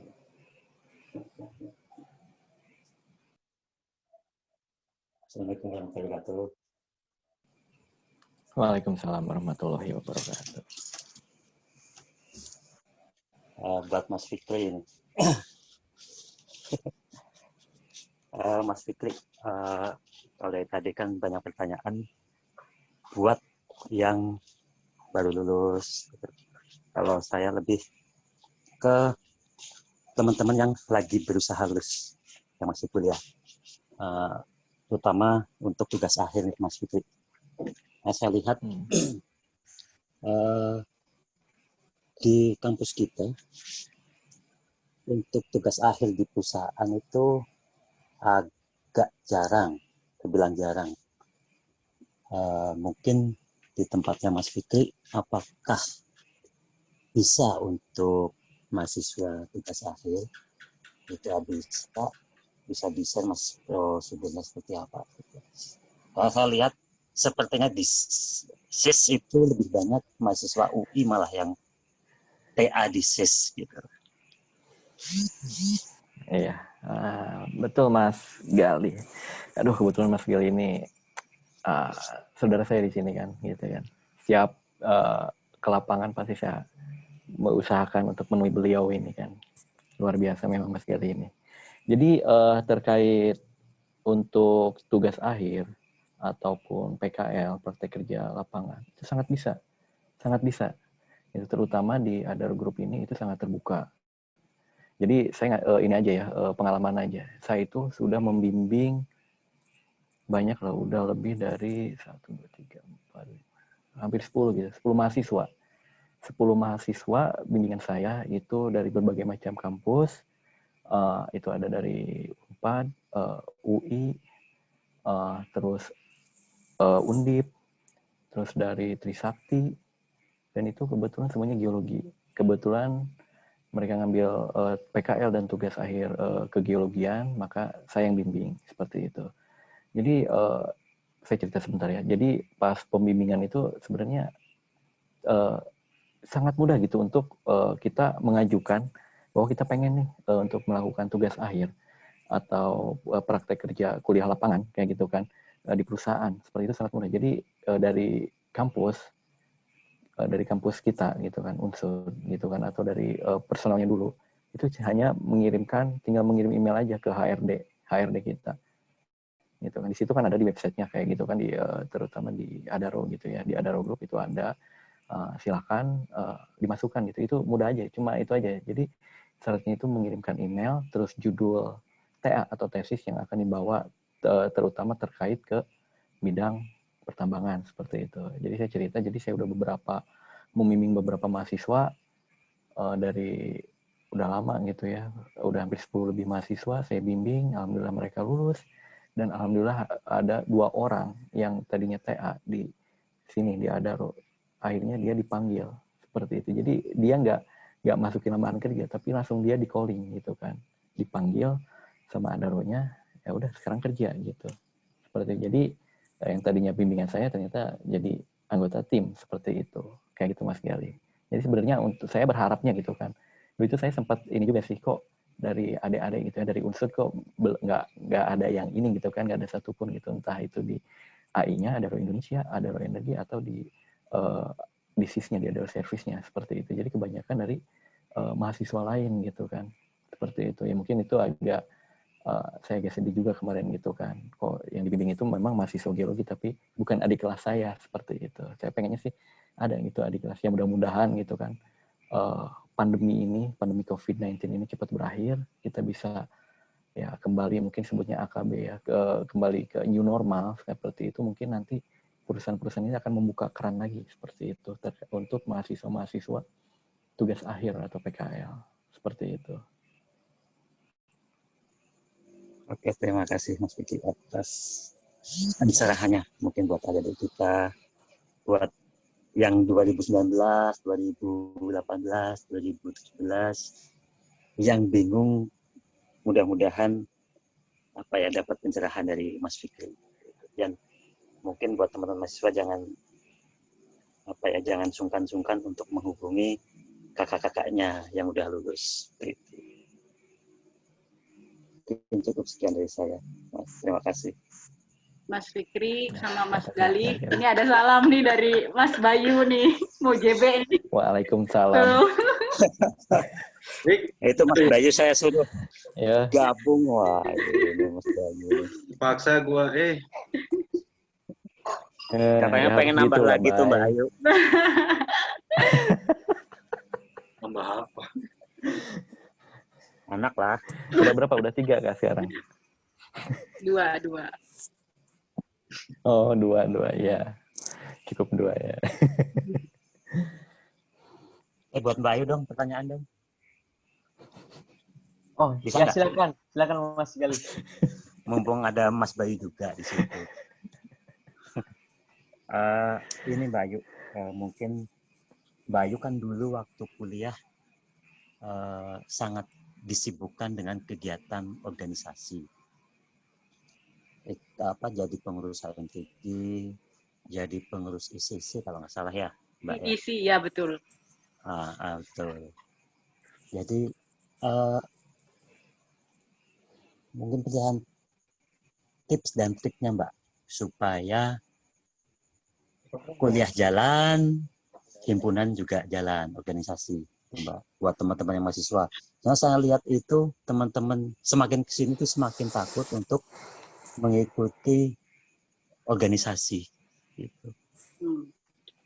Mungkin jangan takut ya kalau misalnya dari saya, karena secara nggak langsung nih saya sharing aja gitu ya. Organisasi itu bermanfaat loh buat kita, karena dari situ kita bisa belajar public speaking, cara kita bekerja sama dengan tim, cara kita memanajemen waktu itu seperti apa. Nih, kalau misalnya udah kerja, itu kan yang kompleks ya, yang dikerjain banyak gitu. Manajemen waktu itu nggak pernah diajarin di kelas. Itu ada, itu terbentuk, itu akan kita alamin saat kita mengerjakan beberapa hal sekaligus bersamaan. Nah, gimana cara mau belajar dari muda itu pas banget pas kalau misalnya kalian masih kuliah, kalian ikut organisasi. Jadi kalian bisa memanajemen waktu dari situ. Kapan kalian kuliah, kapan kalian harus datang ke rapat, kapan kalian harus main, kapan kalian harus belajar, kapan kalian harus berorganisasi gitu kan. Jadi waktu kalian juga semakin kalian sibuk, semakin kalian sibuk akan semakin apa ya, kapasitas diri kalian itu akan semakin bagus gitu, dan nggak akan ada waktu yang terbuang percuma gitu. Karena coba deh kalau cuman kuliah doang, habis kuliah terus banyak waktu senggang, itu kalian cuman mager gitu, tim rebahan ya kan. Tapi kalau misalnya kalian udah sibuk, jadi udah bener-bener tahu nih, oh saya habis jadwal kuliah dari jam 8 sampai jam 11, habis itu kosong itu kalian misalnya ngerjain tugas atau baca buku, habis itu ada lagi sampai sore. Nah dari sore sampai malam kalian kan nggak ngapa-ngapain tuh, itu bisa dipakai buat misalnya apa namanya ke HMTG, atau kalian mau ikut yang lain, organisasi yang lain gitu. Di situ tuh banyak, dengan kalian ketemu orang, kalian ngelobi orang, itu nggak secara nggak langsung juga kan belajar public speaking, belajar kalian bagaimana tampil di depan, itu berguna loh buat nanti pas sudah di dunia kerja. Dan itu nggak diajarin sama siapa-siapa, sama diri kita sendiri yang mau mencari ilmu gitu. Caranya ya dengan berorganisasi. Gitu. Terima kasih Mbak Ayu. Wah, sangat apa ya? Kalau buat saya sih seharusnya nanti ada sharing session tentang keorganisasian buat mahasiswa sih. Iya. Itu buat teman-teman yang di sini yang masih kuliah, yang lagi diamanahi di himpunan, mungkin ada baiknya mengadakan sharing session tentang ini sih. Gitu. Terima kasih Mbak Ayu atas pencerahannya. Sama-sama nih Mas Gali. Padahal yang ngajarin Mas Gali, bisa aja nih nanya. Assalamualaikum warahmatullahi wabarakatuh. Waalaikumsalam warahmatullahi wabarakatuh. Siap, terima kasih Mas Gali atas pertanyaannya, dan Mas Zulfikri dan Mbak Ayu kami atas jawabannya. Nah, mungkin mengingat waktu yang sudah malam, satu pertanyaan lagi nih. Ada dari Mbak Siska. Halo Mbak Siska, apakah suara saya terdengar? Terdengar Mas. Assalamualaikum warahmatullahi wabarakatuh. Waalaikumsalam warahmatullahi wabarakatuh. Perkenalkan, nama saya Siska Apriliani dari Dr. Bumi 19. Nah, berhubung dengan pertanyaan Masnya Galih tadi sebelumnya, tentang untuk Mas Zulfikri, terkait magang untuk di perusahaan. Nah, kan di sini kita tahu ya pertambangan itu pekerjaannya susah dan gimana sistematiknya tuh lebih keras ya. Nah, pertanyaan Siska, sepengalaman Mas itu gimana tentang pekerja pertambangan perempuan Mas dan juga masuknya ke magang itu sistematiknya gimana? Dan juga pertanyaan satu lagi ya Mas Rifki untuk Mbak Ayu. Nah, saya tertarik dengan informasi tentang organisasi nih Mbak. Dengan pengalaman Mbak yang tadi sudah sharing tentang pengalaman manage waktu dan lain-lain. Nah, pasti di saat Mbak mengalami semua itu pasti ada dilema atau ada posisi di mana harus menyeimbangkan antara satu kegiatan dan yang lain, antara organisasi dan pendidikan. Dan jika seandainya itu harus dipilih, Mbak lebih prioritasnya gimana, Mbak? Sekian itu saja pertanyaan saya. Terima kasih atas kesempatannya. Assalamualaikum. Oke, terima kasih atas pertanyaannya Mbak Siska. Monggo mungkin Mas Zulfikri terlebih dahulu bisa.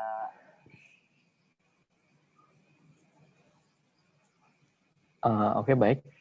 Terdengar suaranya? Kayaknya terputus ini. Terdengar, Mas. Oh ya. Oke, baik. Jadi pertanyaan dari Mbak Siska ya.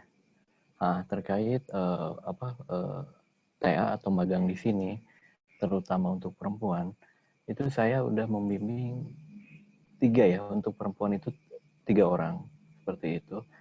Dan itu geologi semua, seperti itu. Jadi sebenarnya kalau dibilang keras, itu memang kelihatan tambang itu memang tambang keras, seperti itu kan. Itu kayaknya pandangannya itu, oh ini cowok gitu. Padahal enggak, cewek pun ada di sana.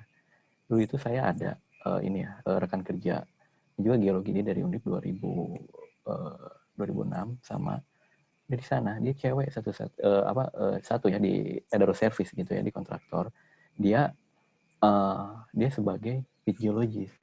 Awalnya dia di situ, wah ya apapun ya dia kerjakan gitu. Jadi di sana itu nggak ada perbedaan kayak tadi gender gitu, enggak. Jadi apa yang dikerjain laki-laki dia juga bisa dikerjakan, seperti itu. Jadi sama gitu, sama rata di sana itu.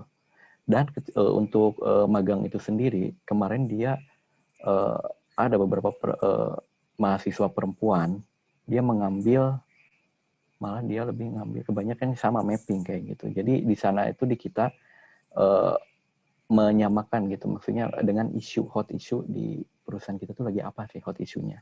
Contoh dari geologi sekarang ini hot issue-nya itu terkait konservasi sumber daya cadangan batu bara. Di mana dalam batu bara itu dia ada satu disebutnya kalau di sini di istilah tambang di kita itu blackstone gitu. Mungkin kalau di kita blackstone apa sih? Batu hitam kayak gitu kan. Tapi blackstone itu kalau secara geologi mungkin seperti silicified wood atau silicified coal gitu. Jadi adanya mineral silika yang terkonsentrasi gitu di batu bara itu. Nah, di situ tuh di kita jadi problem seperti itu. Ini gimana sih kita untuk menambang yang efisien, tapi tetap tidak ada kontaminasi dan resource kita tetap terjaga, recovery kita, batu bara kita tetap terjaga. Nah, itu tantangannya seperti itu. Jadi dia ngambil, beberapa mahasiswa itu mengambil judul itu, dan hasilnya tugas akhirnya itu bagi kita itu sangat membantu gitu. Ini improve-nya seperti apa gitu kan. Jadi untuk teman-teman kita operasional di lapangan ini, dari teman-teman yang magang gitu, yang melakukan tugas akhir, ini loh hasil magang karya kalian itu ternyata bisa dipakai di sini. Dan salah satunya itu bonusnya itu apa? Kalau ini memang bisa terpakai, dari perusahaan akan memanggil kayak gitu kan. Jadi kita bukan mencari kerja, tapi dia dipanggil untuk setelah lulus langsung bekerja seperti itu. Nah, mungkin itu sih yang dari saya gitu. Mungkin ada ini lagi yang belum puas gitu. Tangkap saya udah cukup, Mas. Terima kasih atas jawabannya. Nanti kalau seandainya bingung, saya boleh tanya langsung Mas ya, Mas? Oh, sangat terbuka, silahkan. Saya malah senang gitu, banyak adik-adik yang bertanya seperti itu. Yang saya bilang membangun jaringan itu kan, koneksi, perluas jaringan seperti itu ke teman-teman ataupun ke alumni-alumni, kakak-kakak kelas. Nah, seperti itu. Baik, Mas. Terima kasih. Jazakallah khairan. Assalamualaikum. Waalaikumsalam.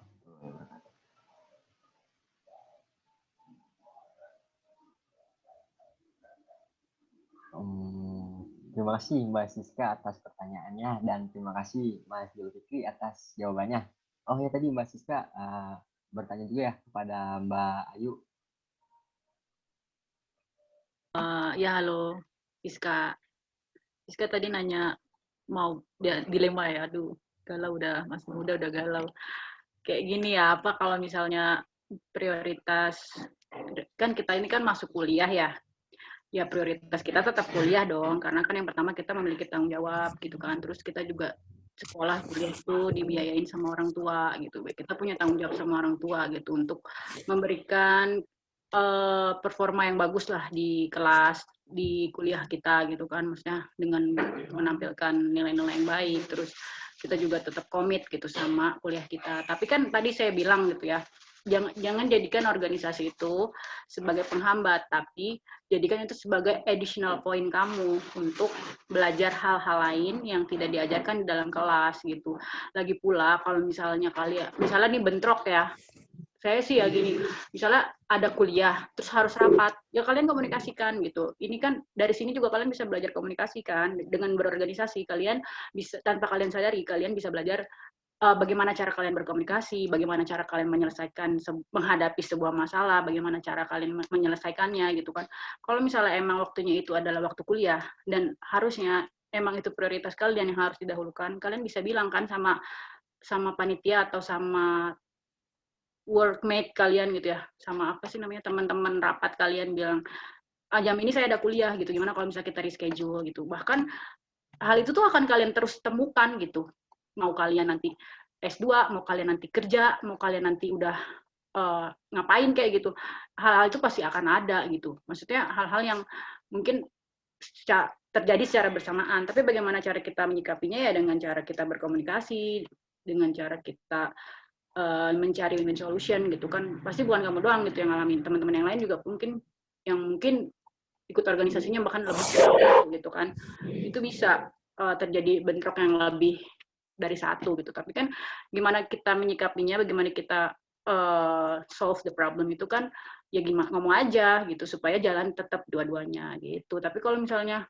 kayak misalnya nih kamu nih ada bimbingan, kalau misalnya sekolah ada bimbingan sama dosen, tapi habis itu udah janjian, kalau bimbingan kan udah appointment dong, nggak enak kan kalau misalnya kita batalin, tapi tiba-tiba ada kelas dadakan kayak gitu, gimana?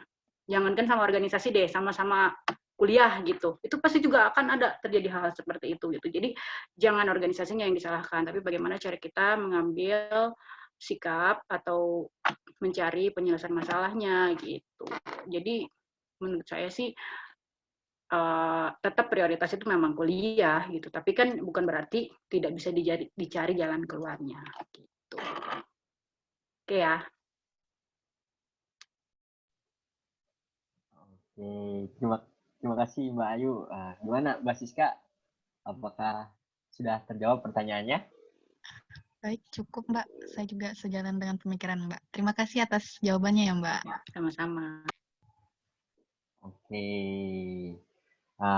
Mungkin ini ada interupsi yang terakhir dari Mas Gibran. Halo Mas. Monggo Mas Gibran. Halo. Selamat malam semua. Assalamualaikum. Waalaikumsalam. Waalaikumsalam. Waalaikumsalam. Halo, ini teman-teman lama semua. Ya Allah, kangen banget. Iya Mbak Ayu, selamat ya kemarin putra keduanya, putra pertamanya udah lahir. Maaf sempat nengok ke rumah. Iya, siap-siap Mas, makasih. Semoga jadi anak yang soleh. Amin. Ada melebihi bapak dan ibunya. Amin, insya Allah. Makasih Mas Gibran. Ya, Mas Fikri, halo, apa kabar? Halo, alhamdulillah baik Mas Gibran. Alhamdulillah, semua bisa menyempatkan untuk hadir secara online ini di tengah-tengah kita. Ya alhamdulillah ini enggak cuma saya yang balik lagi ke Unsud ya. Sama-sama kita ke Bandung semua. Saya dulu juga ke Bandung ya. Mas Fikri dulu kita juga sama-sama di Bandung, tapi saya balik lagi ke Unsud. Dan saya tetap senang ini malam ini Mas Fikri dan Mbak Ayu Tami dah mau sharing pengalamannya, ya pengetahuannya ke adik-adik kita ya. Dan ya mungkin saya ini ya sebagai dosen juga ya di Unsud, saya mengucapkan banyak terima kasih karena ya tidak bisa memberikan apa-apa gitu ya.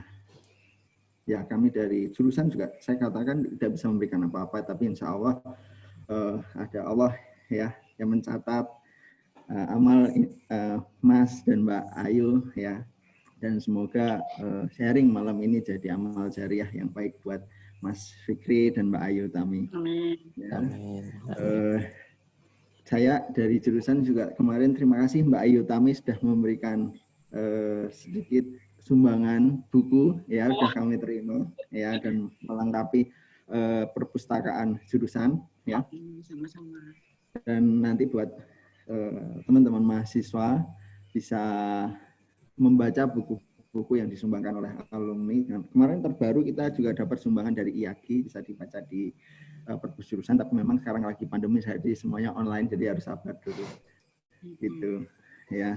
Dan terima kasih tadi peluang-peluang yang sudah disampaikan ya Mas Fikri, kami akan catat dan tentunya kami akan sosialisasikan ke mahasiswa yang mungkin malam ini tidak hadir di sini, mungkin di sela-sela kuliah ya. Kebetulan sekarang saya juga lagi mengampu mata kuliah referat ya, mungkin nanti bisa proposal itu sudah disiapkan sebelum mereka siap TA gitu, maksudnya 1 semester sebelum mereka selesai PKL itu sudah siap untuk mengajukan proposal mungkin nanti ke perusahaannya Mas Fikri, perusahaan awal ke lembaganya Mbak Ayu Tami, atau di sini ada Mas Erik. Halo Mas Erik.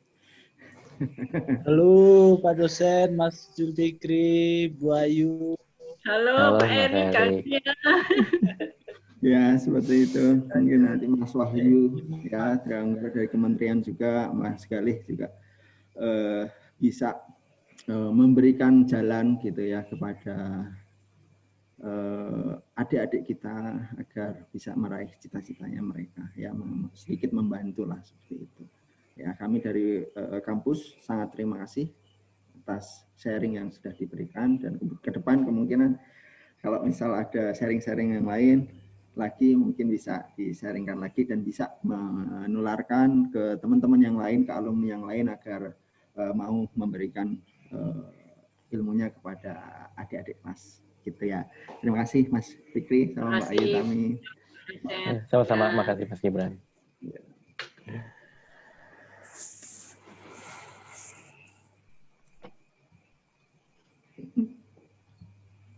Oke, terima kasih Mas Gibran. Terima kasih Mas Gibran. Oh ya, ini Mas Mbak ada pertanyaan terakhir nih dari Mbak Ratna. Katanya sebelumnya mohon maaf jika melalui kolom chat. Saya Ratna dari Dokter Bumi 19, izin bertanya Mas Mbak, apakah pengalaman atau organisasi yang tidak selaras dengan jurusan begitu akan dilirik CV kita oleh HRD? Terima kasih. Silakan menjawab Mas Erik.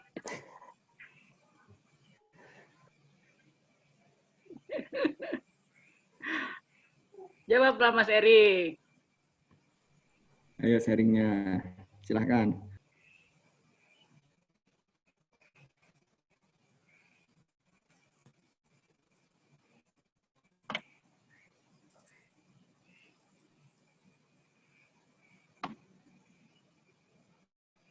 Erik. Ayo Mas Erik. Loh. Mas Fikri nih. Kalau terkait sini ya Mas Erik gitu kan. Kalau CV yang jelas, kalau dari saya harus dibuat sesingkat mungkin dan semenarik mungkin. Pernah punya pengalaman bahwa dari sekian banyak, waktu itu ada perusahaan batubara besar namanya Kideko ya. Kita daftar bareng-bareng, tapi waktu itu yang dapat dari unsur itu kebetulan hanya saya. Dari 10 orang itu sisanya ITB dan Unpad. Tapi memang balik lagi ketika kita diwawancara tuh experience tuh berbicara. Saya tidak ada experience. Dari situ benar-benar gelagapan, ya kacau lah bisa dibilang ya. Jadi CV dengan experience tuh harus seimbang. Percuma kalau experience-nya oke, tapi CV-nya tidak didesain, juga percuma ibaratnya. Saya tuh kalau CV punya sampai 5. Jadi untuk CV geotek kalian tonjolkan experience kalian di geotek. Kalau kalian mau mendaftar mineral, tonjolkan di mineral. Tidak perlu tampilkan yang di luarnya. Kalau mau batu bara, tampilkan yang di batu bara. Harus rajin, itu aja sih dari saya.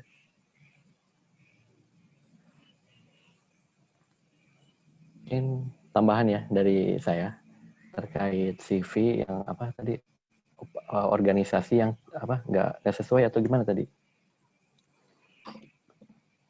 Tidak sejalan. Jadi tidak sejalan ya?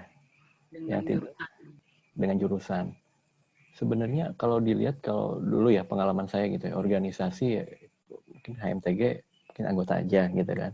Terus satu lagi saya ikut ini KSMPA 0, itu salah satu organisasi kepecinta alaman gitu kan. Dulu dari SMA saya sering ikut gitu kan, pecinta alaman, mungkin sering naik gunung, jalan-jalan, ke hutan camping kayak gitu kan. Sebenarnya di kalau kita kerja gitu kan di perusahaan gitu, itu sangat terpakai gitu kita belajar organisasi itu gitu kan. Seperti itu, kita yang tadi bilang kita dapat memanage gitu kan, memanage waktu, memanage pekerjaan seperti itu kan. Jadi apa yang kita pengalaman di organisasi itu ya kita bisa terapkan itu di pekerjaan, dan di pekerjaan pun itu pun namanya organisasi juga gitu kan. Ada di satu departemen kita itu seperti itu kan, departemen, section, unit atau apa. Dan itu pun salah satu sebenarnya kayak saya di pecinta alaman gitu kan, sama mungkin Mas Bayu juga gitu kan. Nggak ada ininya mungkinnya, kalau ditambang itu cuma ada mungkin sebagian nanti yang kita kepakai seperti itu. Salah satunya kita ada di kalau kita di geotek gitu ya, mungkin terkadang kita ada salah satu untuk pengecekan lereng atau tebing gitu kan. Kalau kita ada punya skill kayak gitu terkait menurun tebing atau terjal seperti itu bisa dipakai seperti itu skillnya kayak gitu. Atau organisasi kayak olahraga seperti itu bisa. Kalau kalian bisa belajar renang, pokoknya kalian di bagian dewatering kayak gitu, terjadi sesuatu, kalian ya bisa berenang kayak gitu. Mungkin ada dari yang lain, Mas Gibran atau Mbak Ayu?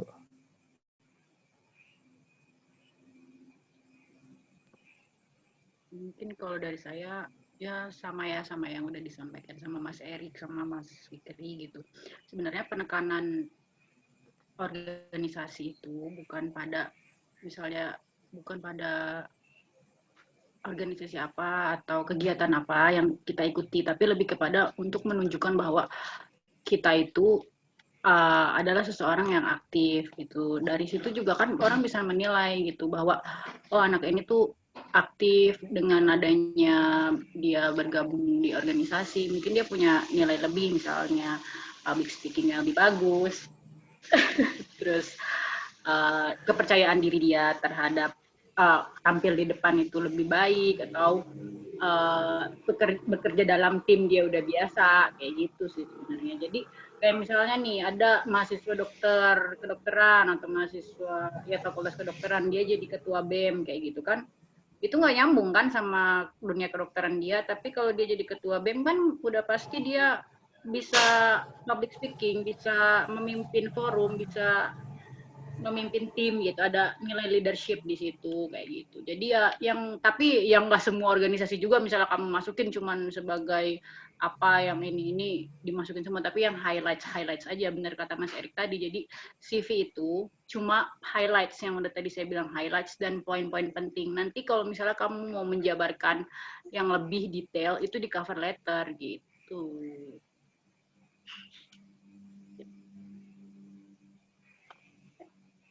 Cukup dari saya. Oke. Menambahkan sedikit, Mbak Ayu tuh cover letter itu penting ya, Mbak? Iya, penting.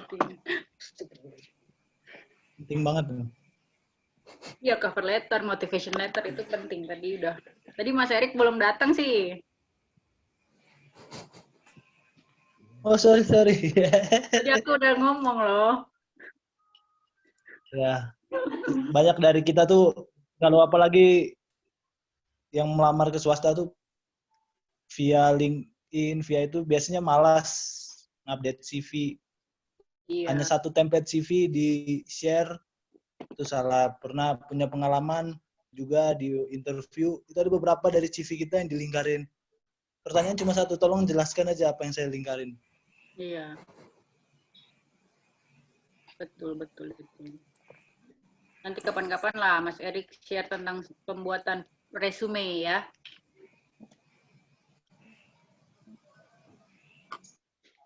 Enggak bisa.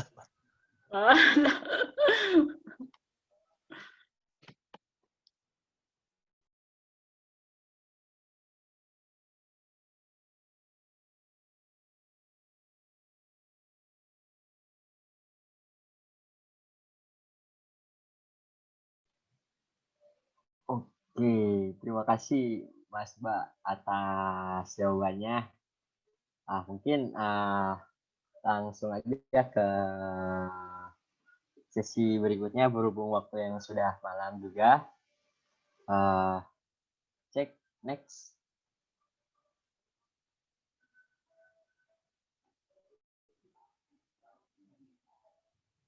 Nah, mungkin dari pemateri ini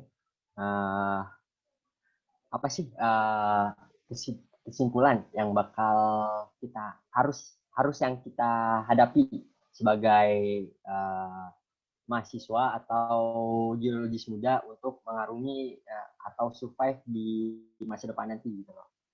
Mungkin dari Mas Zulfikri terlebih dahulu.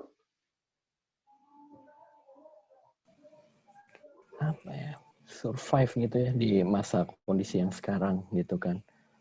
Yang pasti yang pertama, tiap waktu, tiap tahun atau tiap kurun waktu tertentu kita pasti akan mengalami perubahan seperti itu kan. Dan dari perubahan itu apakah kita akan mengikuti perubahan itu atau kita bertahan dengan keinginan kita. Nah, itu kan terserah kembali lagi ke diri kita masing-masing. Jadi perubahan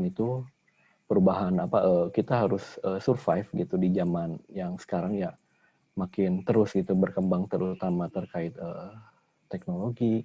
Mungkin masa sekarang itu zamannya kita sekarang lagi pandemi seperti itu. Ya itu kita harus bisa bertahan dan mengikuti perubahan itu. Kalau dari saya sih ya itu improve dan upgrade skill kalian. Itu sih kalau untuk di kita ya, untuk nanti sebagai pekerja gitu kan, pekerja di sektor-sektor energi atau minerba seperti itu. Kita harus mengikuti tuntutan zaman, diri kita harus mengikuti juga bagaimana kita improve dan mengupgrade skill-skill kita seperti itu. Ikuti zaman lihat gitu perusahaan ini seperti umpamanya kalau mau ada yang bakal lulus kerja di perusahaan dari mahasiswa, lihat gitu kan, ini perusahaan ini profilnya seperti apa gitu, dia menggunakan teknologinya apa seperti itu ya, kita pelajari seperti itu. Nah, itu akan menjadi nilai tambah seperti itu. Atau pas PKL atau TA itu sebenarnya kesempatan bagi teman-teman mahasiswa untuk mengetahui lebih dalam gitu kan terkait pasti kan pekerjaan yang akan nantinya dia tekuni seperti itu. Jadi contoh kayak yang tadi pertanyaan Mas Imam Fikri terkait software seperti itu kan. Di situlah di perusahaan kita bisa memberikan training secara gratis seperti itu. Itu pintar-pintarnya dari kita mahasiswa seperti itu. Itulah salah satunya itu menjadi nilai tambah. Nah, mungkin itu dari saya. Oke, terima kasih Mas Zulfikri. Mungkin dari Mbak Ayu Utami. Ya udah, kayaknya dari Mas Fikri udah jelas, udah cukup gitu. Mungkin tambahannya be brave, berani mencoba hal baru, pantang menyerah, be adaptif sama keadaan gitu. Benar kata Mas Fikri gitu kan. Jangan kaku, open minded, terus ya pokoknya maju terus lah. Tetap jiwa pejuangnya sebagai Jenderal Sudirman harus diterapkan kan dalam kehidupan. Oke?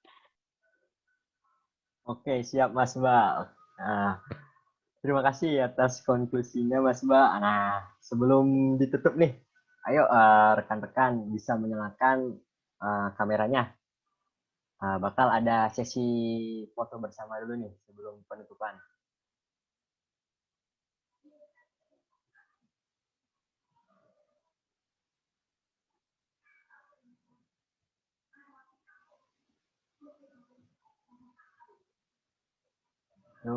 Untuk rekan-rekan bisa menyalakan kameranya ya, karena bakal ada sesi foto bersama.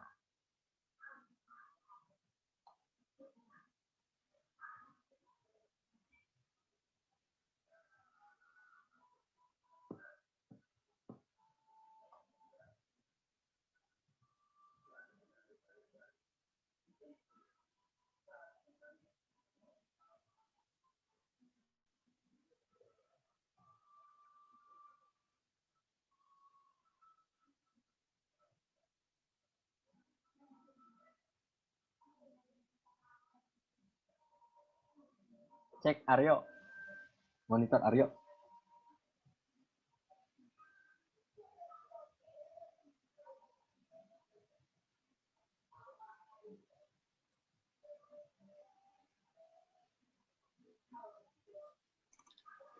Tes Ya. monitor Mas Rifki. Oke, masuk Mas Dani. Ya, bisa on cam terlebih dahulu untuk rekan-rekan anggota semua untuk bisa di screenshot. Yuk, teman-teman yuk, kita on cam. Hitung dulu ya. Oke, 1, 2, 3. Oke, sebentar. 1, 2.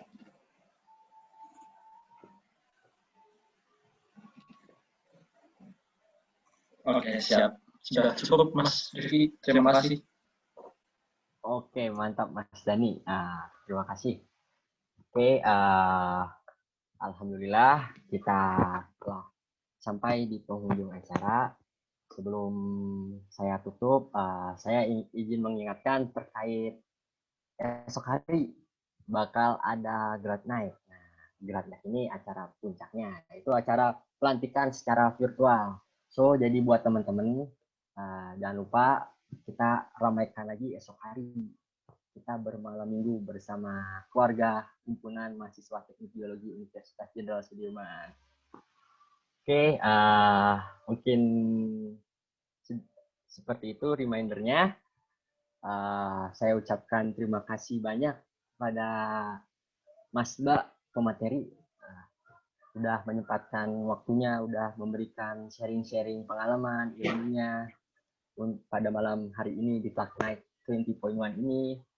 Semoga ilmu yang di-sharing oleh Mas Mbak ini bisa bermanfaat untuk kami semua.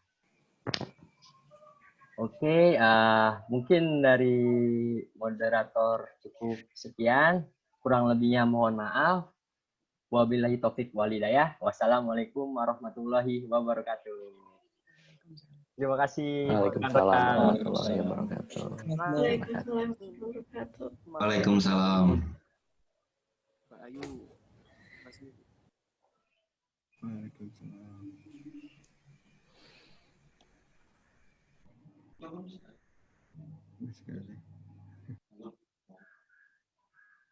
Mas Gaza. Erik. Halo, Bu. Kamu di mana, Rik? Di kosan. Di Nangor.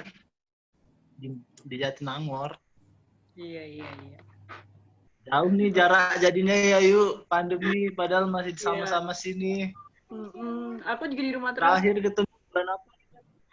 Masih hamil. Hah? Masih hamil. Bulan apa tuh? Bulan 2 ya? Bulan 2 kayaknya ya. Oh, lama banget. Mas Gibran sehat. Wah, itu Mahika. Wah, halo. Mahika. Wah, ini mamahnya banget ini. Udah bisa bahasa Indonesia, yuk. Udah bisa. Tapi nggak terima dari dulu. Halo, Mahika. Hai gitu. Halo, Mahika. Hai, Mahika. Salam dari ini De Ihsan. Oh iya, Ihsan. Sehat keluarga Mas Pak dosen? Alhamdulillah semua sehat, Mas Erik. Alhamdulillah, kangennya ya. Perasaan baru kayak kemarin gitu loh. Iya. Mereka juga sekolah ya. Aku juga sekolah banyak temanku.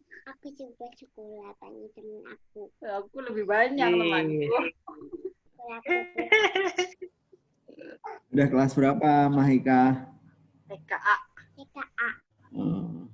Temennya berapa satu kelas, banyak ya? 10. Papa sehat? JB sini. Udahan ini. Bapaknya ini. Udah selesai.